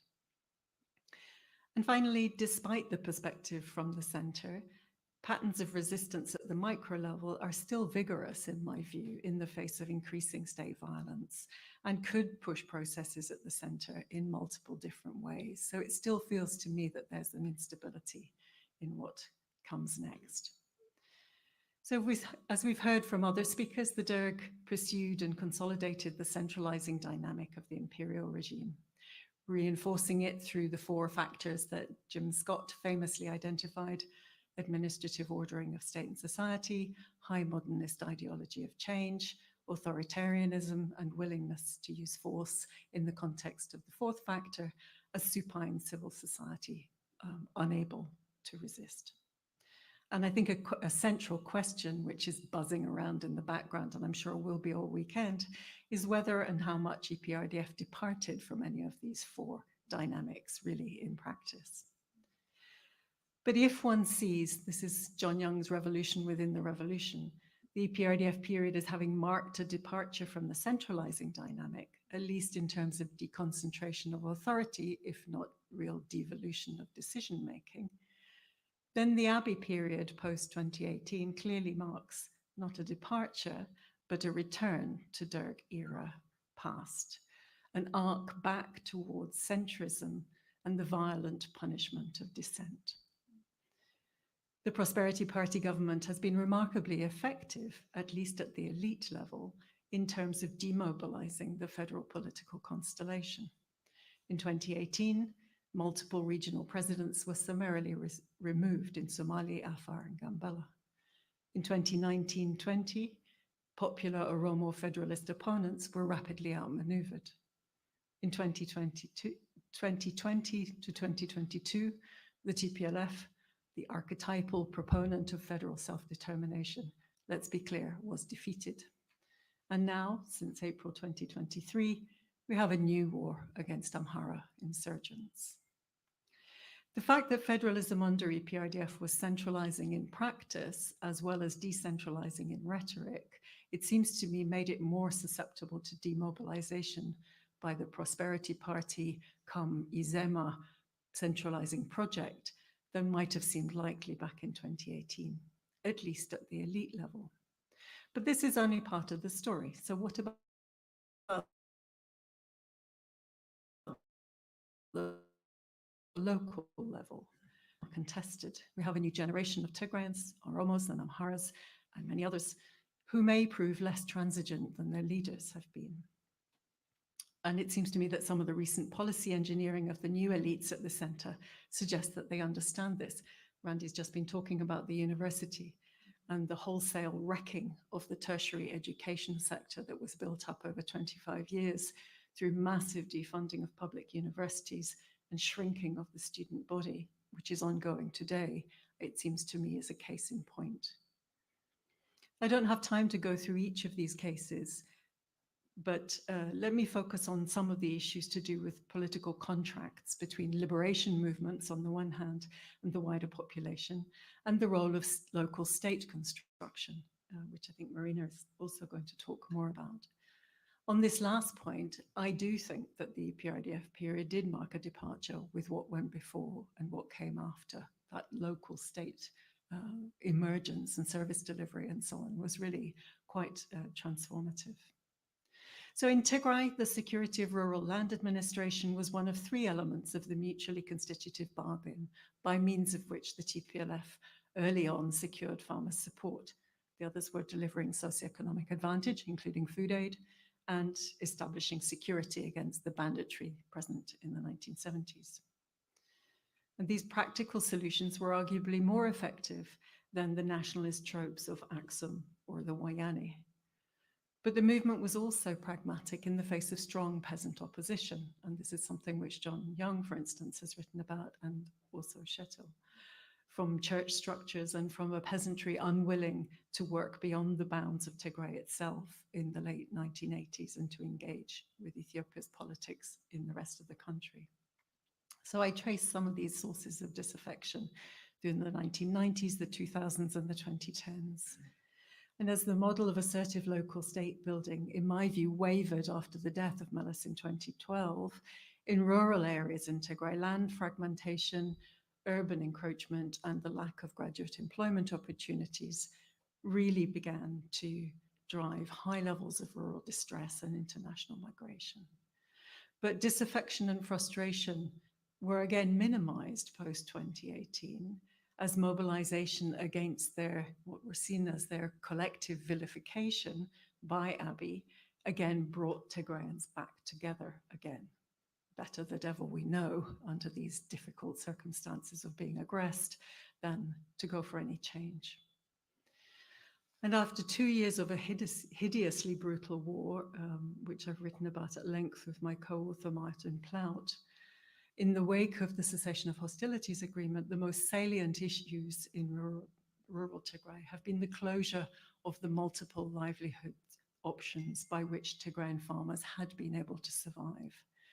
Asset depletion, the withholding of salaries and services, and the closure of labor, of trade, and of migration routes have left millions at the mercy of weather and welfare. And let's be clear, both have been brutally cruel in the last couple of years. A year of a humiliating peace deal may have done more to demobilize one of Ethiopia's strongest political contracts than 2 years of devastating war. But this still remains to be seen. Turning to Oromia, by contrast, burgeoning, and I feel very constrained with this particular audience in talking about a region which I know much less about than many of you do. Burgeoning resistance under the imperial period was effectively demobilized in the early period of the Derg by a widely popular land reform, and to some extent by the support of Mason for the military regime. It seems to me that Oromo resistance was framed in ways which have been much more clearly secessionist than was the case in Tigray. And this may well have helped to fracture Oromo solidarity. Here I know I'm really treading on eggshells, with Shoan networks, for instance, arguably always relatively ambivalent about seeing Oromia as a colonial question. Never say I wasn't willing to trample on contested territory. EPRDF's fateful decision in 1990 to invent an Oromo competitor to the OLF, the OPDO, drawing on Oromo prisoners of war captured in Tigray, was also hugely influential of patterns of resistance. I look briefly at the emergence of a more robustly nationalist regional government under Abdullah Gameda in the post-2005 period, as well as EPRDF attempts to rein it in. This is one of the reasons I disagree with John Young's periodization of centralism. The building of a strong pan-Oromo political alliance, however, proved elusive until the post-2014 period of the Oromo protests, the rise of a new Kube generation and of the Kero. If the Derg's land reform in the mid-1970s helped to demobilize Oromo nationalism, urban expansion into Oromo farmlands in the 2010s was clearly deployed to remobilize it, and not only in the Addis Ababa area. I should say the Finfine area. Here, the emergent Oromo nationalist unity of 2014 to 19 was also a function of collusion between government and opposition actors, one which only the rise of the PP under Prime Minister Abiy was then able to undermine from within, demobilizing a pan-Oromo solidarity from internal Oromo knowledge. Prime Minister Abiy's honeymoon period in Oromia was remarkably short-lived, and the violence inflicted by the state on civilian populations across the region, particularly but not only in the West, has been at a remarkable level. Already in January 19, the state was using the air force against insurgents, and the public slaughter of individuals characterized as anti-peace, one thinks of the 17-year-old Emmanuel Wandemu, is astonishingly evocative of the ritualized killings of the Red Terror period. In Amhara, meanwhile, beyond EPRDF itself, resistance was relatively quiescent during the Derg period, with only small units of the EPRP still active in the Kwara borderlands in 1991. But resistance mobilized vigorously in the diaspora against the imposition of federalism. And although opposition did develop in the region under the All Amhara People's Organization, its profile was resolutely pan-Ethiopianist rather than ethnic. This began to change as Amhara communities outside the region flexed their muscles, chafing their status as minorities under federalism without adequate protection or rights, in their view. In the region, meanwhile, land again emerged as an important focus of anti-government mobilization as the ruling party sought to complete the land reform of the Derg in the southern zones of Amhara in 1997. The strong resentment of influential rural actors, particularly in Gojam and North Shoa, proved an effective opposition tool a few years later in 2005. Ruling brutality against the opposition Khanijat could not then disguise the size of the overall vote against the ANDM. In the wake of this fiasco, the ruling party itself organized a conference in Bahar Dar to reflect for the first time on what is an Amhara, and John Markakis, for instance, was one of those who presented there. Research suggests that EPRDF's local state building was a matter of great local ambivalence in Amhara, as indeed elsewhere, but particularly there. And also that its capacity and energy of the local state and its service delivery and its administrative discipline, if you like, that this declined markedly between the sort of high point of 2012, 2013 and the real stagnation of 2018. Some of you may be familiar with the Ethiopia-wide project, which Richard's son, Alula Pankhurst, has been heavily involved with, which tracks micro-communities, 20 of them across the country over 25 years. And that trajectory of real kind of disintegration of the probity and capacity of local state structures between 2012 and 2018 was very visible in that project. And this is an overall trajectory in all three regions. It seems to me that where populations were food insecure, they also emerged as significantly more tolerant of an assertive local party-state structure under EPRDF, because it also delivered them badly needed resources. So the response to the local state in coffee producing, cash crop producing areas is very, very different from North Wollo or parts of Eastern Tigray, where they're reliant on food aid. So the abrupt rise of a highly ethnicized form of Amhara nationalism and the emergence of the national movement of Amhara took many by surprise in 2018, although the regional ethnic pogroms of 2016 should have been an indicator. The electoral success of a radical ethnic opposition, by then fusing members of Ginbot 7, the national movement of Amhara, the Balderas movement, with the oxygen of ISAT propaganda, had the effect of pushing the ruling party in Amhara in a more radical ethnic direction in order to retain power. And it seems to me that it's this period that accounts for this shift in EPRDF's relationship with, let's call it chauvinism. This has had a knock-on effect on the so-called Fano resistance, which finally crystallized against the federal government in the wake of the Tigray cessation of hostilities agreement. Here again, land has emerged as an important driver of resistance, with explicitly irredentist territorial aspirations, Wolaga, Matakal, Western Tigray, other areas as well, linking farmers' frustrations at the lack of provision of fertilizer in Amhara with wider grievances. Observers disagree about the extent of cohesion amongst disparate Fano militia and the real understanding and commitment for some of these really pretty disagreeable political objectives. But the support they enjoy at the micro level in resisting the government seems to be increasingly clear, especially in rural areas. So in conclusion, different patterns are there in different areas. Land is critically important, and resilient levels of popular support for anti-government violence still seem to me to be prevalent. So I focus in the paper mostly on the iconography of resistance, on struggles for liberation. But the arc of Ethiopia's politics, it seems to me, between 1974 and 2024, also shows the return of something much grimmer. And this may be the central state's most effective weapon against dissent. The return not of resistance, but of an iconography of death and despair. As Markakis has already pointed out in our earlier session, the need to deal with structural and chronic food insecurity remains. It offers the central state a powerful weapon with which to punish parts of the periphery.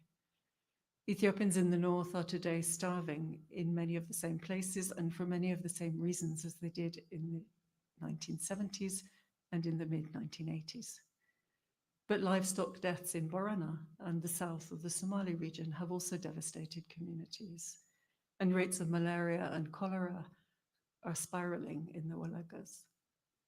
Whether and how the populations in these areas will resist remains to be seen. But it seems to me clear that the arc of Ethiopia's politics bends indeed back to the past, and not in ways of which its leaders or its international partners should be proud. Thank you very much.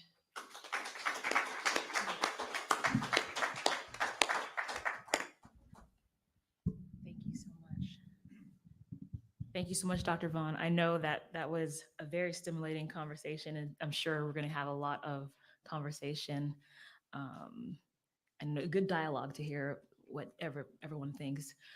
We are now moving on to Dr. Marina Ottaway, and she will be presenting Ethiopia, Still Struggling with the Imperial Legacy.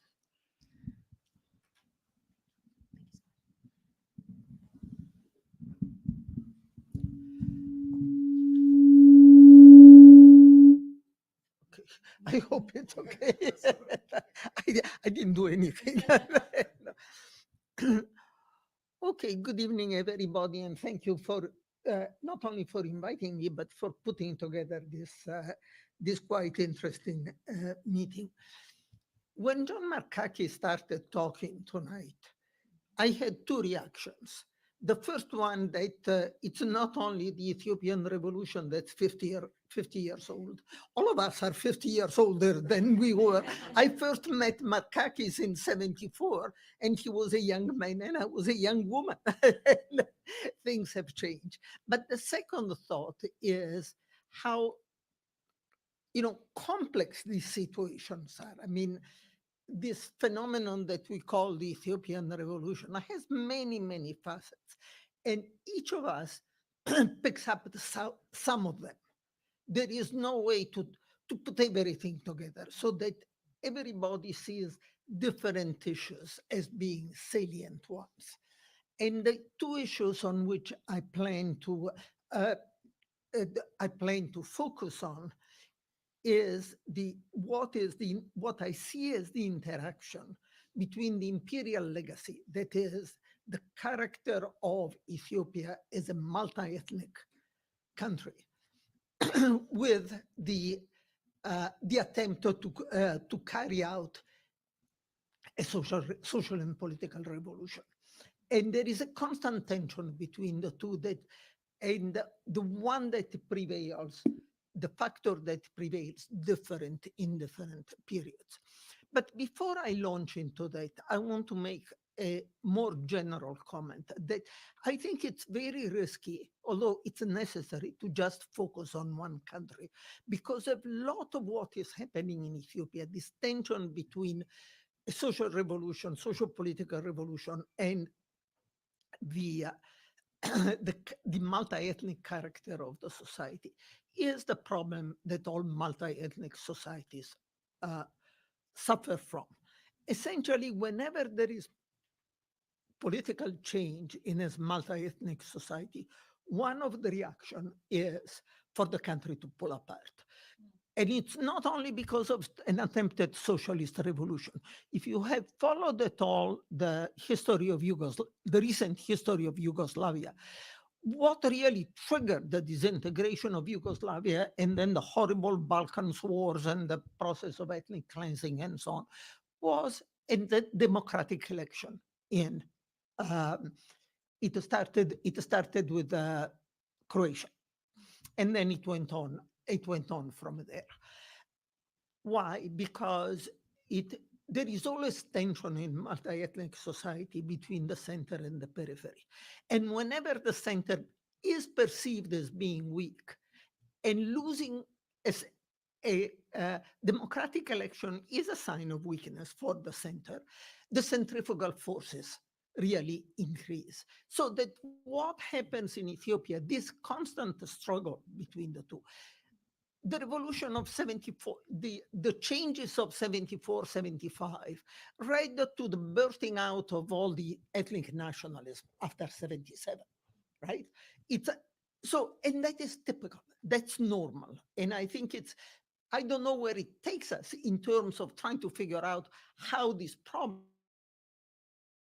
that really is going to keep Ethiopia from getting anywhere if it continues. I don't know that it helps us in solving it, but it's a good reminder that the plight of Ethiopia is not an only plight. Okay, let me, one of the privilege of talking to a group like this is that I can assume that you know the basic facts, that I don't have to provide you the background and I can just plunge into my interpretation. I think I see several periods in the struggle between the empire, the imperial legacy, and the attempted carrying out a revolution. The first one I see is 74, 76, and that is where I would say the revolution prevails. It has an uncertain, like our revolution is somewhat uncertain in terms of where it goes. It develops little by little as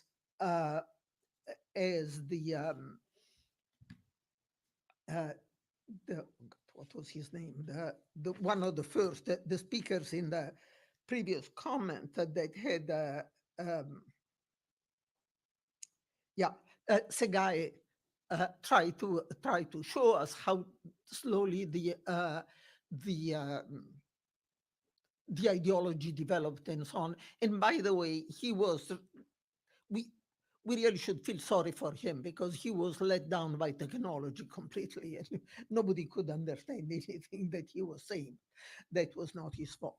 But in any case, in that period, certainly the focus is on the revolution. How do we change the society? The land reform comes in, the Zamacha comes in, all these changes that we have seen at the beginning. And some of those changes were very positive.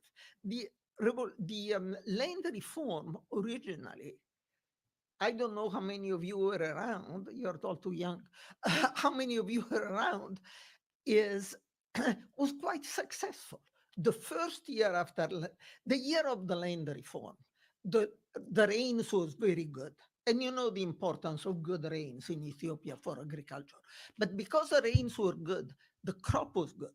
And because the peasants did not have to pay rent to the landlords, they got to keep the money. And if you traveled around after the harvest that year, the fall of 75, right? What was very striking, the number of new corrugated iron roofs in the villages. You cannot miss them, but a corrugated iron roof is a sign of prosperity because you have to pay cash for it. You cannot, so it meant that the peasants had some money. So there was a fairly auspicious start to the land reform and to this revolution. By 77, the war in Eritrea had flared up to a level that had never had before, and all the different ethnic nationalism that sort of destroy Ethiopia until the victory of the TPLF or of the EPRDF really burst out into the open, so that the country falls into war. What has been the positive changes of the revolution essentially get lost in this total mess of conflict and war and so on and so forth that take place in this period. The country, I think one thing that it's easy to forget and which is very important when you talk about the PRDF is how close the country came to falling apart at that point. The Derg could not hold the country together. Yes, the Derg was trying to centralize the country. It was trying to rule it from, but the fact is that it could not. It was losing the war essentially, and the country was very close to falling apart. And that's where you have the importance of what the PRDF did. Because what the PRDF did, the PRDF did not decentralize the country. I totally disagree with John Young about that. It was not a process of decentralization. It's a process of recognizing that the country could not be held together where it was. And it was an attempt to insert a system of ethnic federalism in an attempt to keep the country together. And the reason why I assert so emphatically that it was not a process of decentralization is that, of course, the process was always manipulated. That the PRDF was a movement that tried to control all the regions and all the regional political parties and so on. In that, people quoted talk about the fact that the model was copied on, the Soviet model, quoting Lenin and Stalin and the problem of nationalities and when you solve it. And yes, they adopted the language of, self-determination to the point of secession. No state ever seceded from the was allowed to secede from the Soviet Union because there was a political party that held it, that was very centralized and held the country together. And there was no intention on the part of the EPRDF to allow the country, any region, to secede. So that essentially, I would argue that it was not a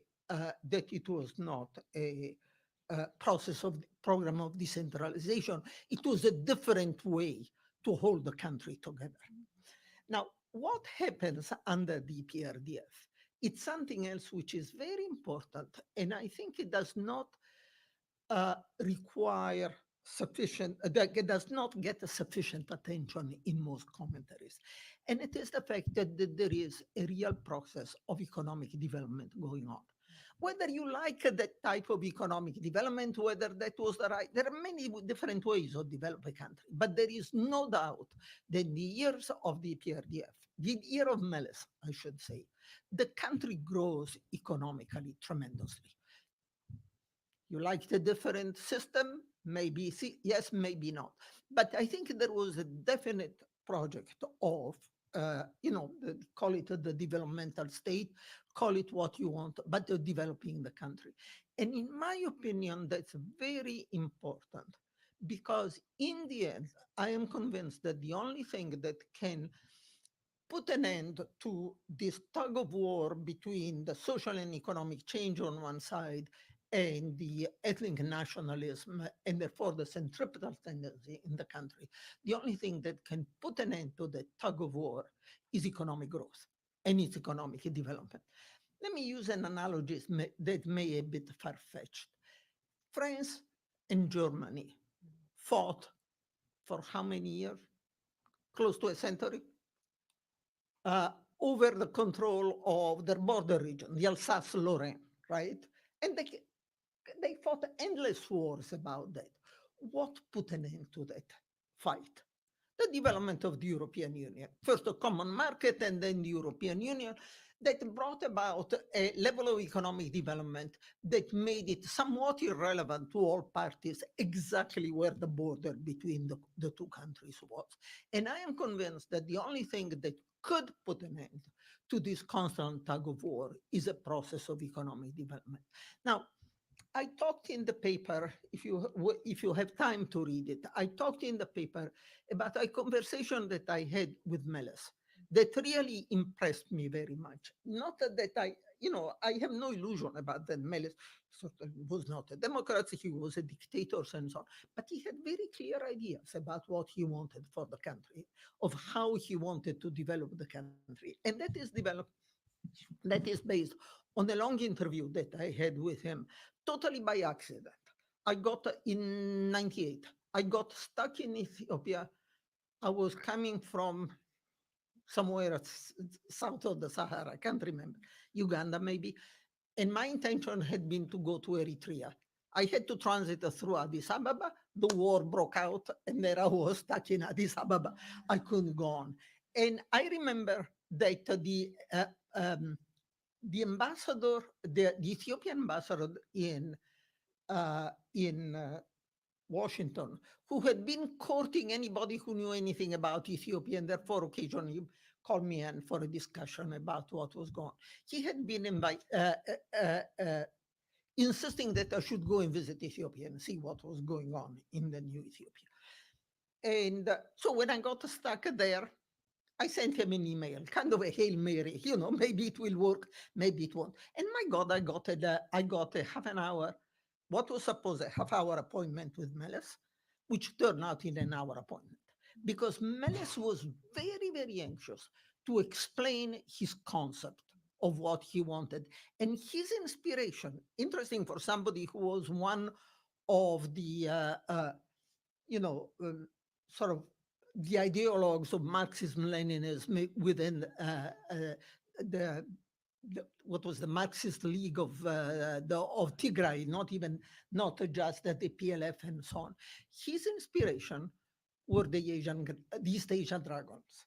This was the time, 98 was the time where the World Bank, at the insistence of Japan, and very much against the will of the United States, had commissioned and published, they were published by the World Bank, a study on the East Asian dragons, tigers, whatever. It was the East Asian Miracle. That was the title of the book. And the East Asian Miracle, the argument of the East Asian Miracle is that the reason why these countries developed so quickly was because of state intervention.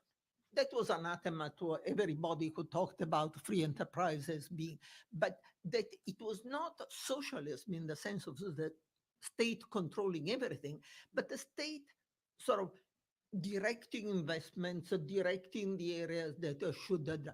And Meles was very much taken by it.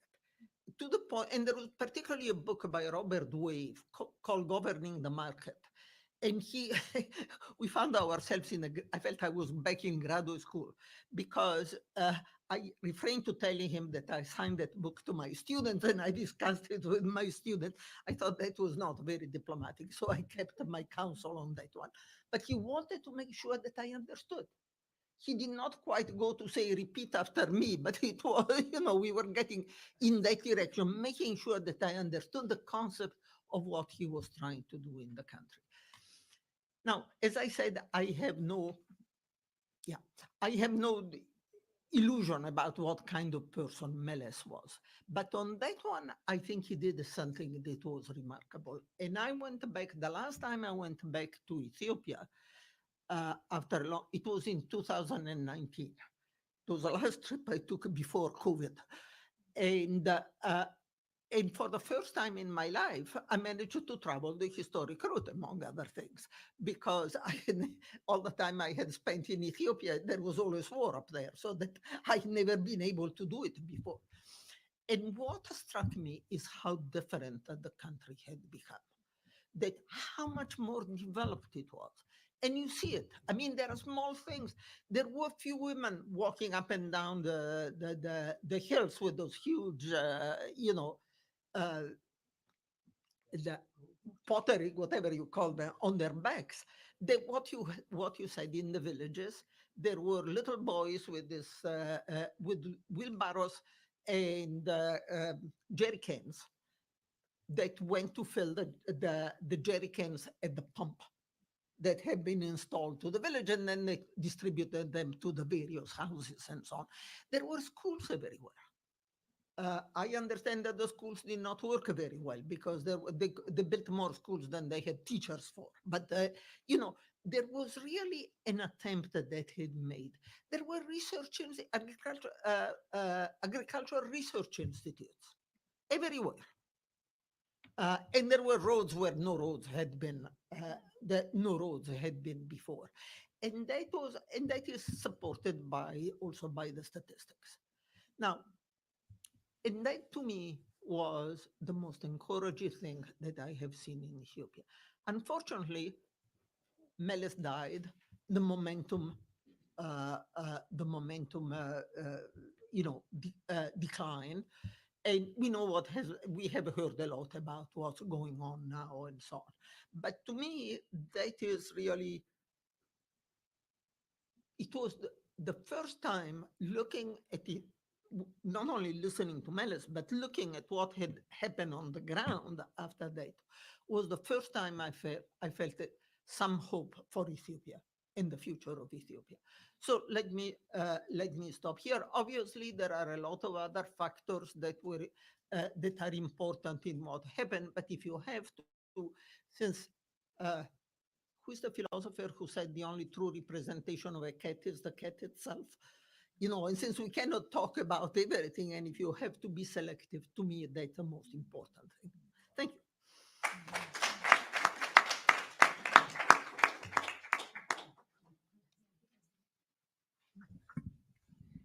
Oh, sorry. Yeah, no worries, no worries.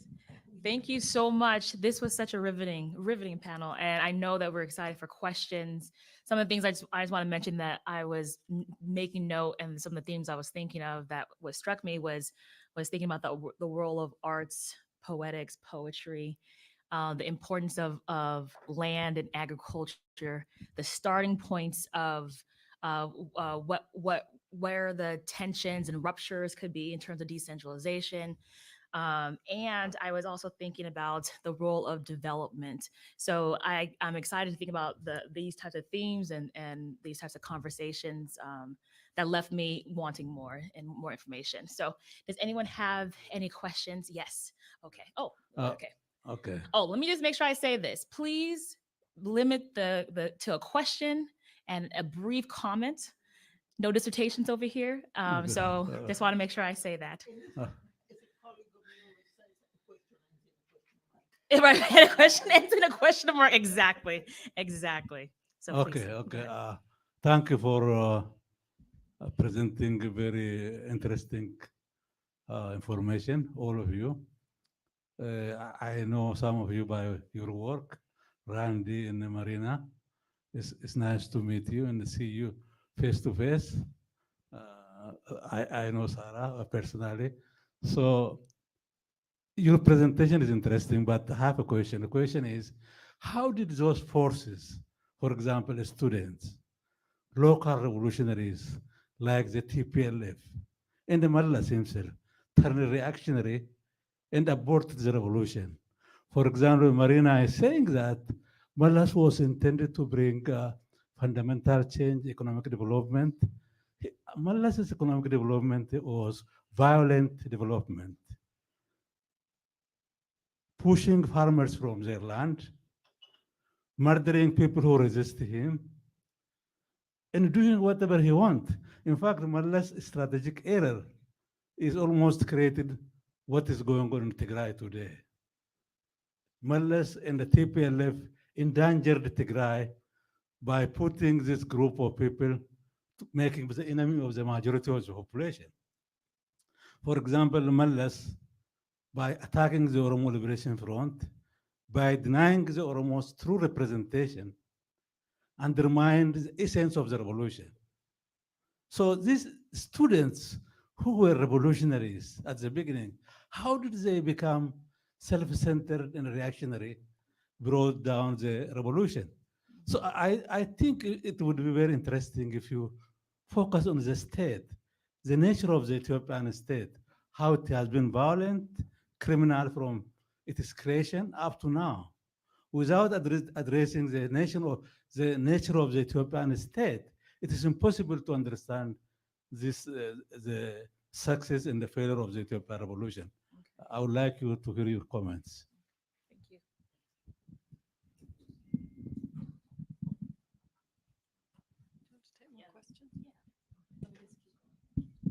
No, we're just gonna answer the question and then. Okay. I don't think it's just a case of Ethiopia. I don't know of any revolution that has not become violent, that has not become authoritarian, and not has, betrayed what were the ideals. Because at some point it becomes a question of, we against you, essentially, and try to keep not only stay in power, but also to keep the country together. Don't forget that the ideals of the Soviet Revolution, and there certainly were ideas there, gave rise to Stalin. It's not something which is just happening in Ethiopia. And one of the problems is that it's very difficult to have any kind of democracy in a country which is deeply divided. Because I cited the example of Yugoslavia before, because as soon as that authority at the center is released, then the country falls apart. So that Yugoslavia no longer exists.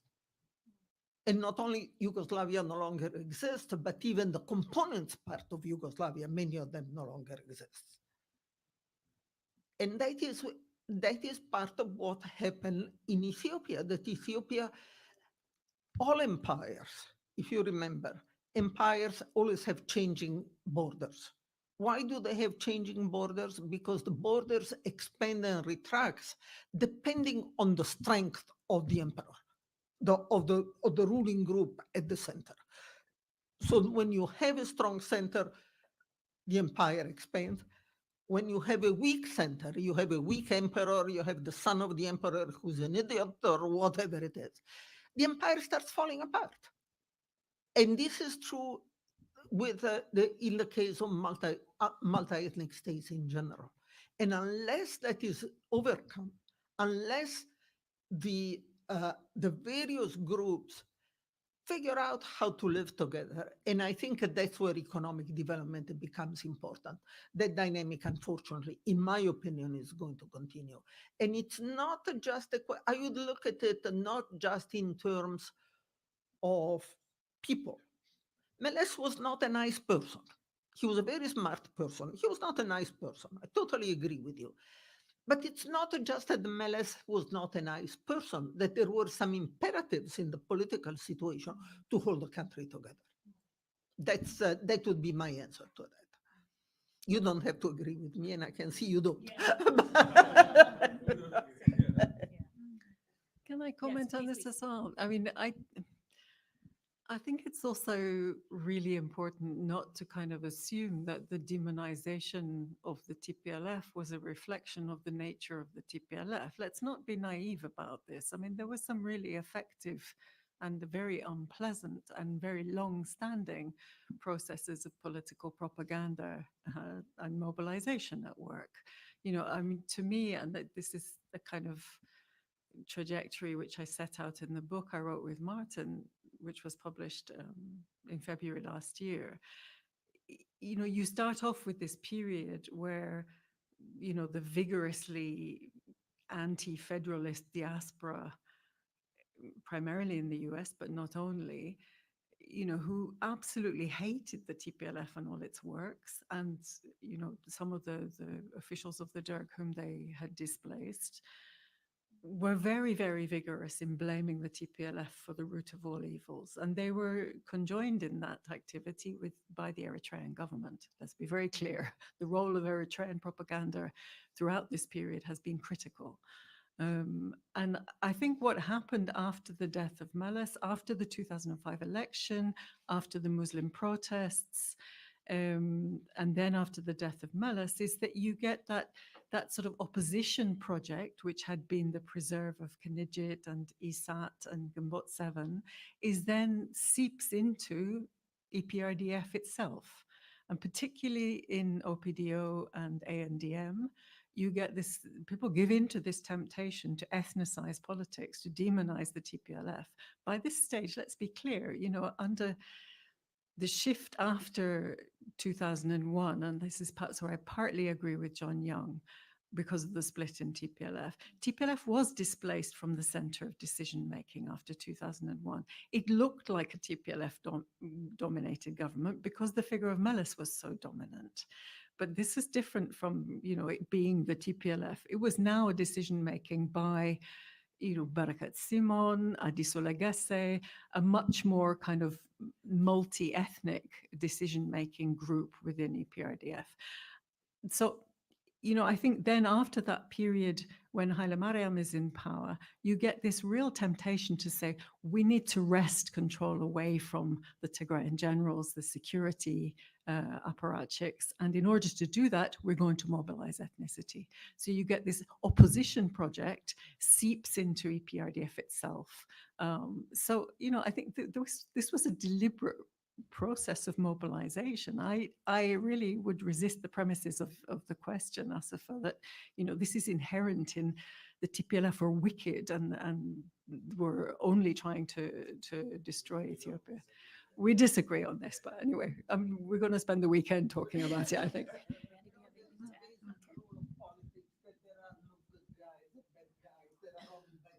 Yeah.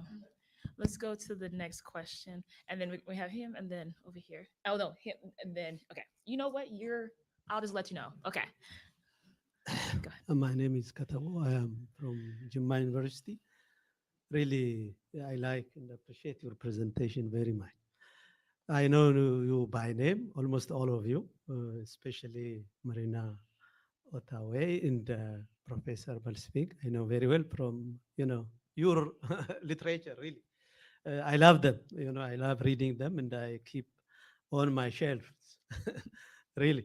You are a primary source for many issues. History, you know, appreciates primary sources, you know, because, you know, history is about sources. Unless we have sources, we cannot talk much. But from our observation and so on, we can say. So appreciate you very much and I like this presentation. When especially Professor Balsvik, you know, talked about Asalla, my heartbeat increased, you know, so much because I learned it there and, you know, my high school is at Asalla Comprehensive Secondary School. Though at the time I was not there, but when you mentioned the name, I liked it so much. Haile Selassie actually, you know, rarely visited, you know, RC. RC, I can say, one of the preferred regions. Why he was there and what did he say about the question, you know, he asked? The other thing is, you know, when you talk of Ethiopian student movement, at the time we know that many students came from, well-to-do family. And the poor, as such, did not join the school. So how could this, movement could be strong? And it has still has, big chapter in Ethiopian, revolution and so on and so forth. But I am afraid that there is no continuity as such these days. What do you say about discontinuity of that, movement as well? This is for you. And they're going to limit to one question because I know we're going to have many other questions. So we like Just only one. only one because Economic development issue that Professor Okay. raised.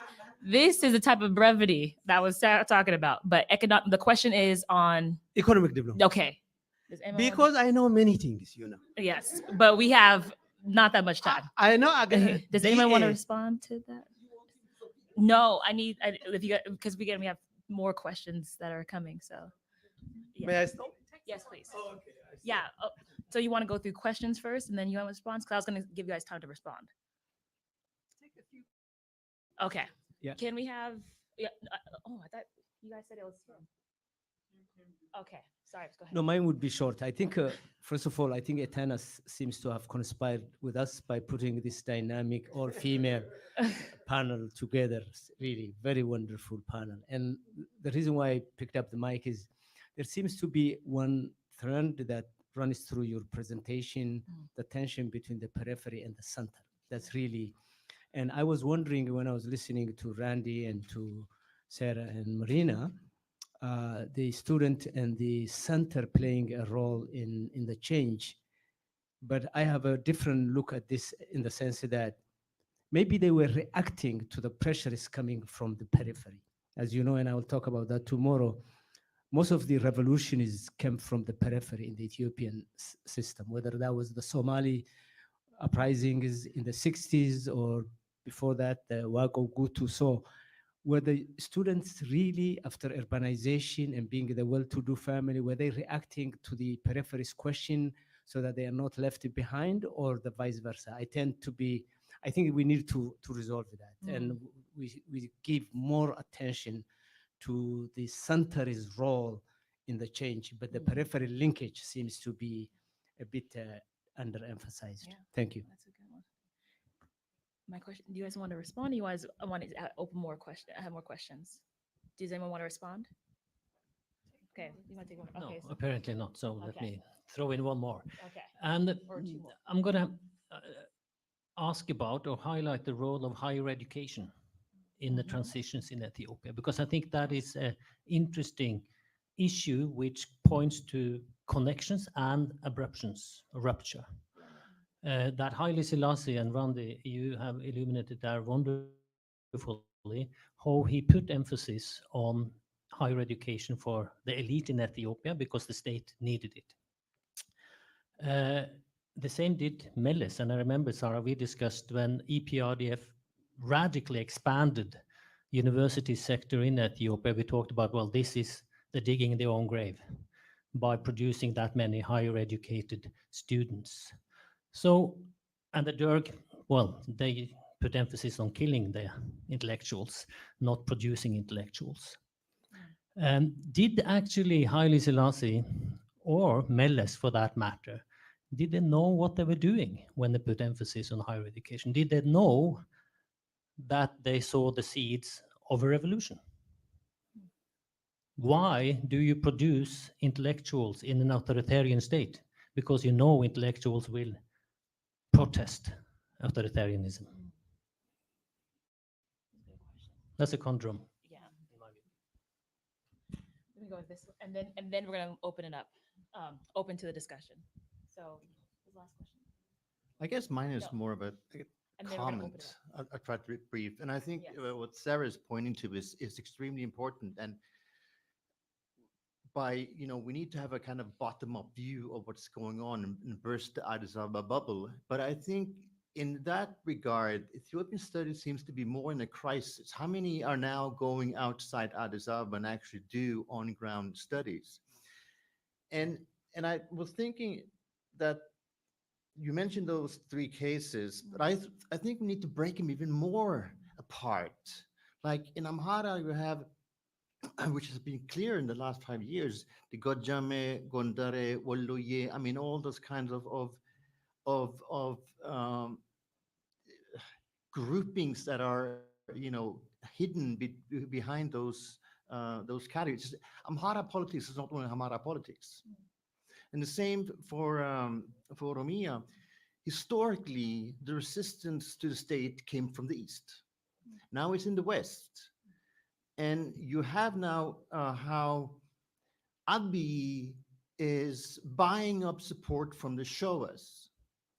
Now you have the Arsis, the Hararges, and so on, more complacent, making money. So there is this kind of and it's so sad that we don't have more people who are going into those localities and trying to understand what is really going on. And I think for me, at least, I've been blind to these internal dynamics within so-called Amhara politics or Roma politics. Tigray, I don't know much about, but I think that's an important point that you're making.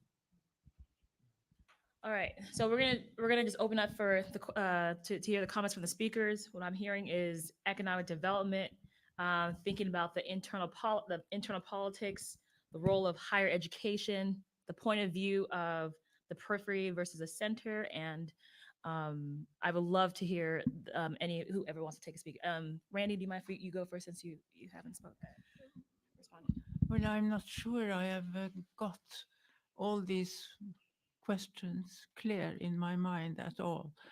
But when it comes to whether Haile Selassie or these people did they know what it meant to educate people? I am convinced, that Haile Selassie definitely wanted educated people, but he really didn't understand because, he kept going on and on and on, answering, he talked incessantly about misbehavior. They were misbehaving because they didn't, and they were not thankful enough. They were in those two things he always repeated. But at the same time, he had this image of himself as the father of education and as the father of all these students who went astray. And when it comes to Meles, I'm sure he knew very well. But then the pressure was tremendous for education and for higher education in Ethiopia, tremendous. And when you look at, for instance, around the 60s, 70s, they didn't let people pass in the secondary schools unless they could find a place for them in the university. And there could be, less than 10% who passed 12th grade. Because then they could be accommodated in some kind of further education. The others failed. And of course, this is also a tremendous force for protest and desperation in a young generation. So it's a contribution to what happened. For now. These are great comments and questions. When you were talking about students coming from well-to-do families, I was thinking, yeah, but what about the Waziro Sahin School in Desi? And what about Wingate scholarships? I mean, these were small in number, but they were very significant. And they did bring people who were not from the well-to-do families. I mean, they were not peasants' children, but like I said, Zenawi, for instance, is the son of a school teacher in Adwa, but he wouldn't have been wealthy enough to go to an elite school without the scholarship. So I think there was something else going on. But I think also the universities were such important sites of resistance. And that really, I think, Shetel, your question is absolutely relevant. When I think about what Dr. Burhanu Naga is doing to the public university sector that was built through blood, sweat, and tears, and our taxes, let's be clear, over the last 25 years, this is a criminal act. You know, decimating these universities, defunding them, refusing access to students on the spurious grounds that they simply haven't passed the school leaving certificate, and sending young women into slavery in the Middle East and young men into the military. I'm sorry, this is an obscenity. And it must be said publicly that this is an obscenity. And why on earth the World Bank and Ethiopia's development partners are not condemning what they're doing. But it does seem to me that this has got a political rationale, you know, and I'm thinking of, I think it was from your book, Randy, this quotation of the Haile Selassie, the first university president at the time, saying, you know, don't educate these children of the poor, Teferi, they'll stand on your head. I'm sure somebody's telling the current prime minister the same thing. Absolutely, absolutely. So I think this is critical. I completely agree with Terry. I completely agree with you. I mean, when I looked at this terrible abstract I wrote all this long time ago, I thought, okay, this is for a book. This is not for an article. You know, it absolutely, the devil is in the detail. And the more that you know, the less you know. I really do think that there is something very important about the kind of manipulation of Shoah against the rest, which is profoundly demobilizing of Pan-Oromo solidarity. And this shift from east to west, I hadn't thought about, but you're absolutely right. And the same is true in Tigray. You know, the more you know, the less you know. You go to Shire and there are resentments there. You go to Saraya, Kaleguzai border areas with Tigray, and there are particular issues there. You know, that all of these things at the micro level, the more you go into them, the more complicated they become. But I do think the center periphery dynamic runs through everything. I mean, as a good student of Markakis, I would have to think that, I think. But it does seem to me that we've slipped into rather lazy thinking about how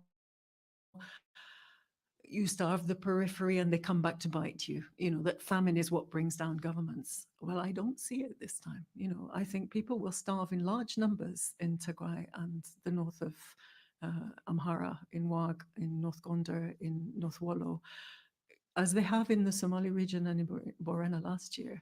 And I don't think that's going to bring down the government, because I don't think anybody's going to care. And I think we have to be very, very clear-sighted about this horrifying situation that we're confronting. So I'm not sure whether the historical precedents of center-periphery relations leave us now, but I think you're right, it's an important thread. Marina, we're going to get your response, and then we're going to take one more question to the 7:40, and we're done by 7:45, right? Okay. Yeah, so we're taking one more question. Let me start with the last question about, I totally agree that, you know, we need more people doing field work. And that's difficult. It's particularly difficult. You know, I think about how I did field work when I was there. I did field work on weekends. I did field work in the holidays. I was teaching at the university. I was there. You know, it's easy to do it. I mean, a lot of the field work I did, almost by accident, because things were unfolding under my eyes, and that is very difficult to replace. The issue of why, you know, Haile Selassie and even Meles wanted education. There is a chapter in one of the old Sam Huntington's books, the ones that were worth reading, not the recent Samuel Huntington books, where he talks about the king's dilemma. The king that, the modernizing king that introduces some changes, some reforms, and then gets swept away by it. It's a typical phenomenon, and I think why they did it, because they were authoritarian, but they wanted more modern countries. There was some prestige in having a university. There was a prestige in having educated people. And that, yes, that it was their undoing. You know, if you, there is a little anecdote that might be worth telling. what determined the date of when the military, the Derg, moved against Haile Selassie was that they wanted him out of the way before university student returned. The university was about to reopen. And I know this from a person who's involved in making that decision. The students are about to return, and they did not want Bedlam to break out in the capital city. So they decided to get Haile Selassie out of the way before that. The issue of the I don't know about the enough, and you probably there know a lot about the students' ideologues, revolutionaries, let me call that way to simplify things, how much they came from peripheral areas rather than from the center.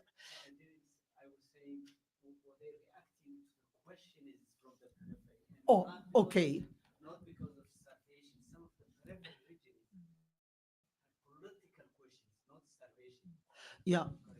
I mean, I don't know enough about that. What is clear to me is that the students, even the ones who were leading in the thinking about the revolution, and here I totally agree, who was talking about it, John Young, that they were out of touch with what actually was happening among the peasants. I remember, talking about the field trips, I remember going once out to one of these centers where the Zamacha students had been sent out. And this was at the beginning of the revolution, must have been 75. And there was this guy in his spiffy new uniform, they had those khaki uniforms, and this was clearly brand new. That's all, he had all the pleats in the right place there. And he was one typically upper class, I swear, I'm ready to swear he was Amhara, very good looking young man with that, what do you say, here I'm giving vent to prejudices. He was very self-assured, but very arrogant. And he was standing there in front of this group of peasants, brandishing Mao's Little Red Book. And this was the time when Mao's Little Red Books were for sale everywhere in Addis Ababa. You bought them off the sidewalk, and together with all the Soviet literature and all the Chinese literature and so on and so forth. And he was haranguing them. I couldn't tell what he was saying, but he was haranguing them. And I'm sure he was full of revolutionary slogans.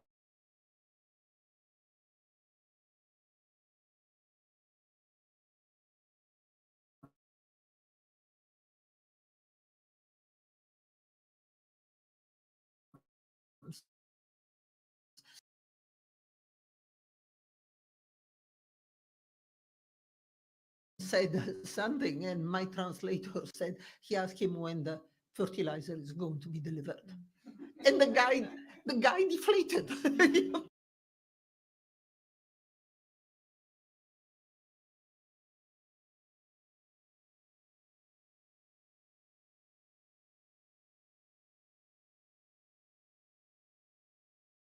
United States and so on. This was a time where American students were politicized. The European students were politicized.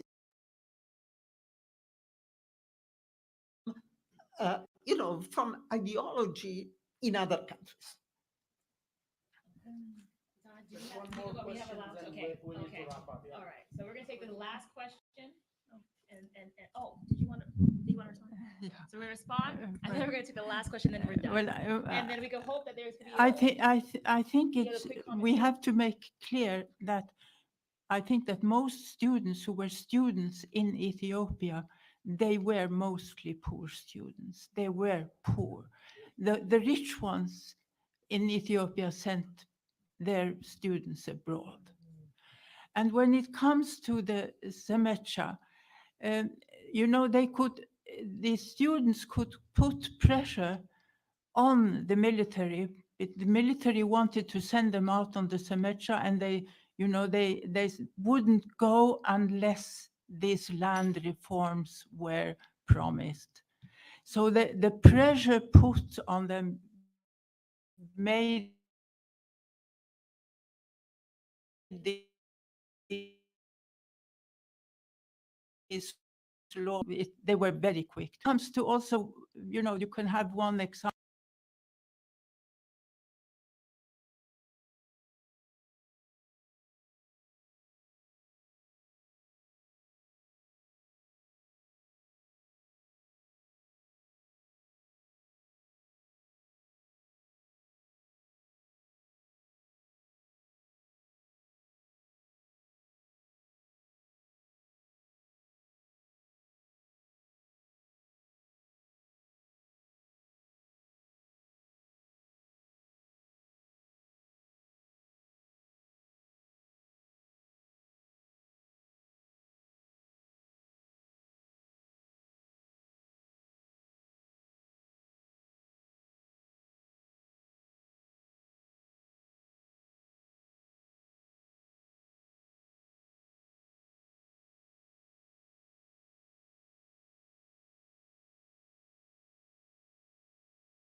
Thank you. Thank you, Randy. I used to tell my students that we don't do enough work on the role of students in political economies of various African countries. And I'm interested in students and popular political protest in Ghana. My comment actually is that a crop of young scholars are increasingly interested in Africa and the Soviet Union. And I've been speaking with a colleague of mine here who works on Central Europe and the Soviet Union to think about triangulating the Soviet Union, Cuba, and Africa in a conference in 2 years' time. So, and when Marina was mentioning the Soviet Union, Yugoslavia, can we connect them in a way that helps us to think about revolution and its impact on societies? Thank you.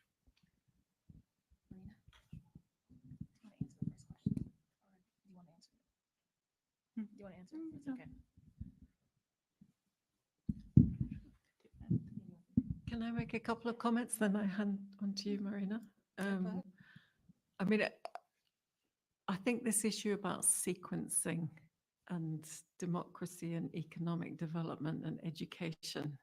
There's something, whatever is right, and I don't think we have enough cases from around the world to see patterns, but it's clear that Meles certainly had particular ideas, that there was a kind of sequencing that one could get away with. And I think, he was asked what was his education strategy in the early 1990s, and he's said to have replied, carpet bombing. Everybody gets as much education as they can swallow. It's just, we don't care. We just do it everywhere. I think it's really important to remember also that this was not just about educating young men in order to be economically productive. It's also about educating young women to be economically productive and educate their kids and have fewer children. I mean, there are all sorts of social transformation issues in Meles's thinking about education. But I actually do think he did think he could keep ahead of the demographic bulge, this huge opportunity. If you could just get ahead, get economic development expanding fast enough to keep ahead of this huge, huge, huge youth bulge, and then employ them and generate the benefit in the way that the East Asian dragons did, particularly Korea, I think, then they really thought that they could do that. And I think maybe it was just about possible in terms of the trajectories under GTP1, but by GTP2, the project was dead, basically. I agree, yeah, political questions from the periphery, and that's really important.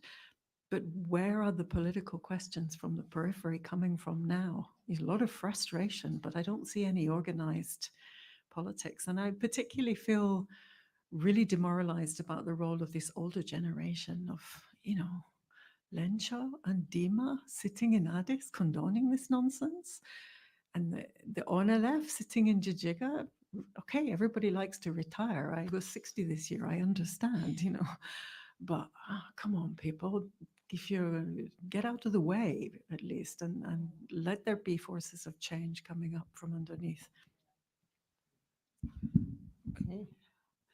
I just have a brief comment about, I think it would be a fascinating project. Organize the conference. Please invite me. I'd like to be part of it because this is a very important issue. I'm not going to try and tackle it here because it's a long issue and a complicated one. Was Meles right? Okay, this is a difficult question because, first of all, I don't know what Meles had in mind. In other words, whether he saw it. I think Meles was right, I think, in thinking that the country needed some power at the center to stay together. Whether he had an idea that at some point the country would evolve enough so that he could let go and start decentralizing, I have no idea. And I would say it's extremely unlikely because people, power corrupt. And probably he became very fond of his own power, that it was not, I think that some degree of centralization was a necessity for the country to survive. But do leaders really say, okay, now the country no longer needs me? I can let power go elsewhere? That's a lot to expect from one person. And I don't, I have no idea of knowing, but I'm not sure that he saw that the centralization just as a temporary necessity. I have no way of knowing.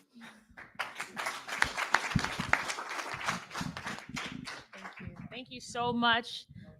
I knew that for this panel, it was going to be a riveting conversation, and it really was. So thank you so much for staying longer. I try to moderate, and that's what you get when you have brilliant scholars. So thank you so much. We'll see everyone tomorrow in the morning, the wee early morning. There will be coffee. All right. Thank you so much, everyone. Thank you. This was wonderful. Ooh, you all, this was powerful. Thank you so much. Thank you so much for your words.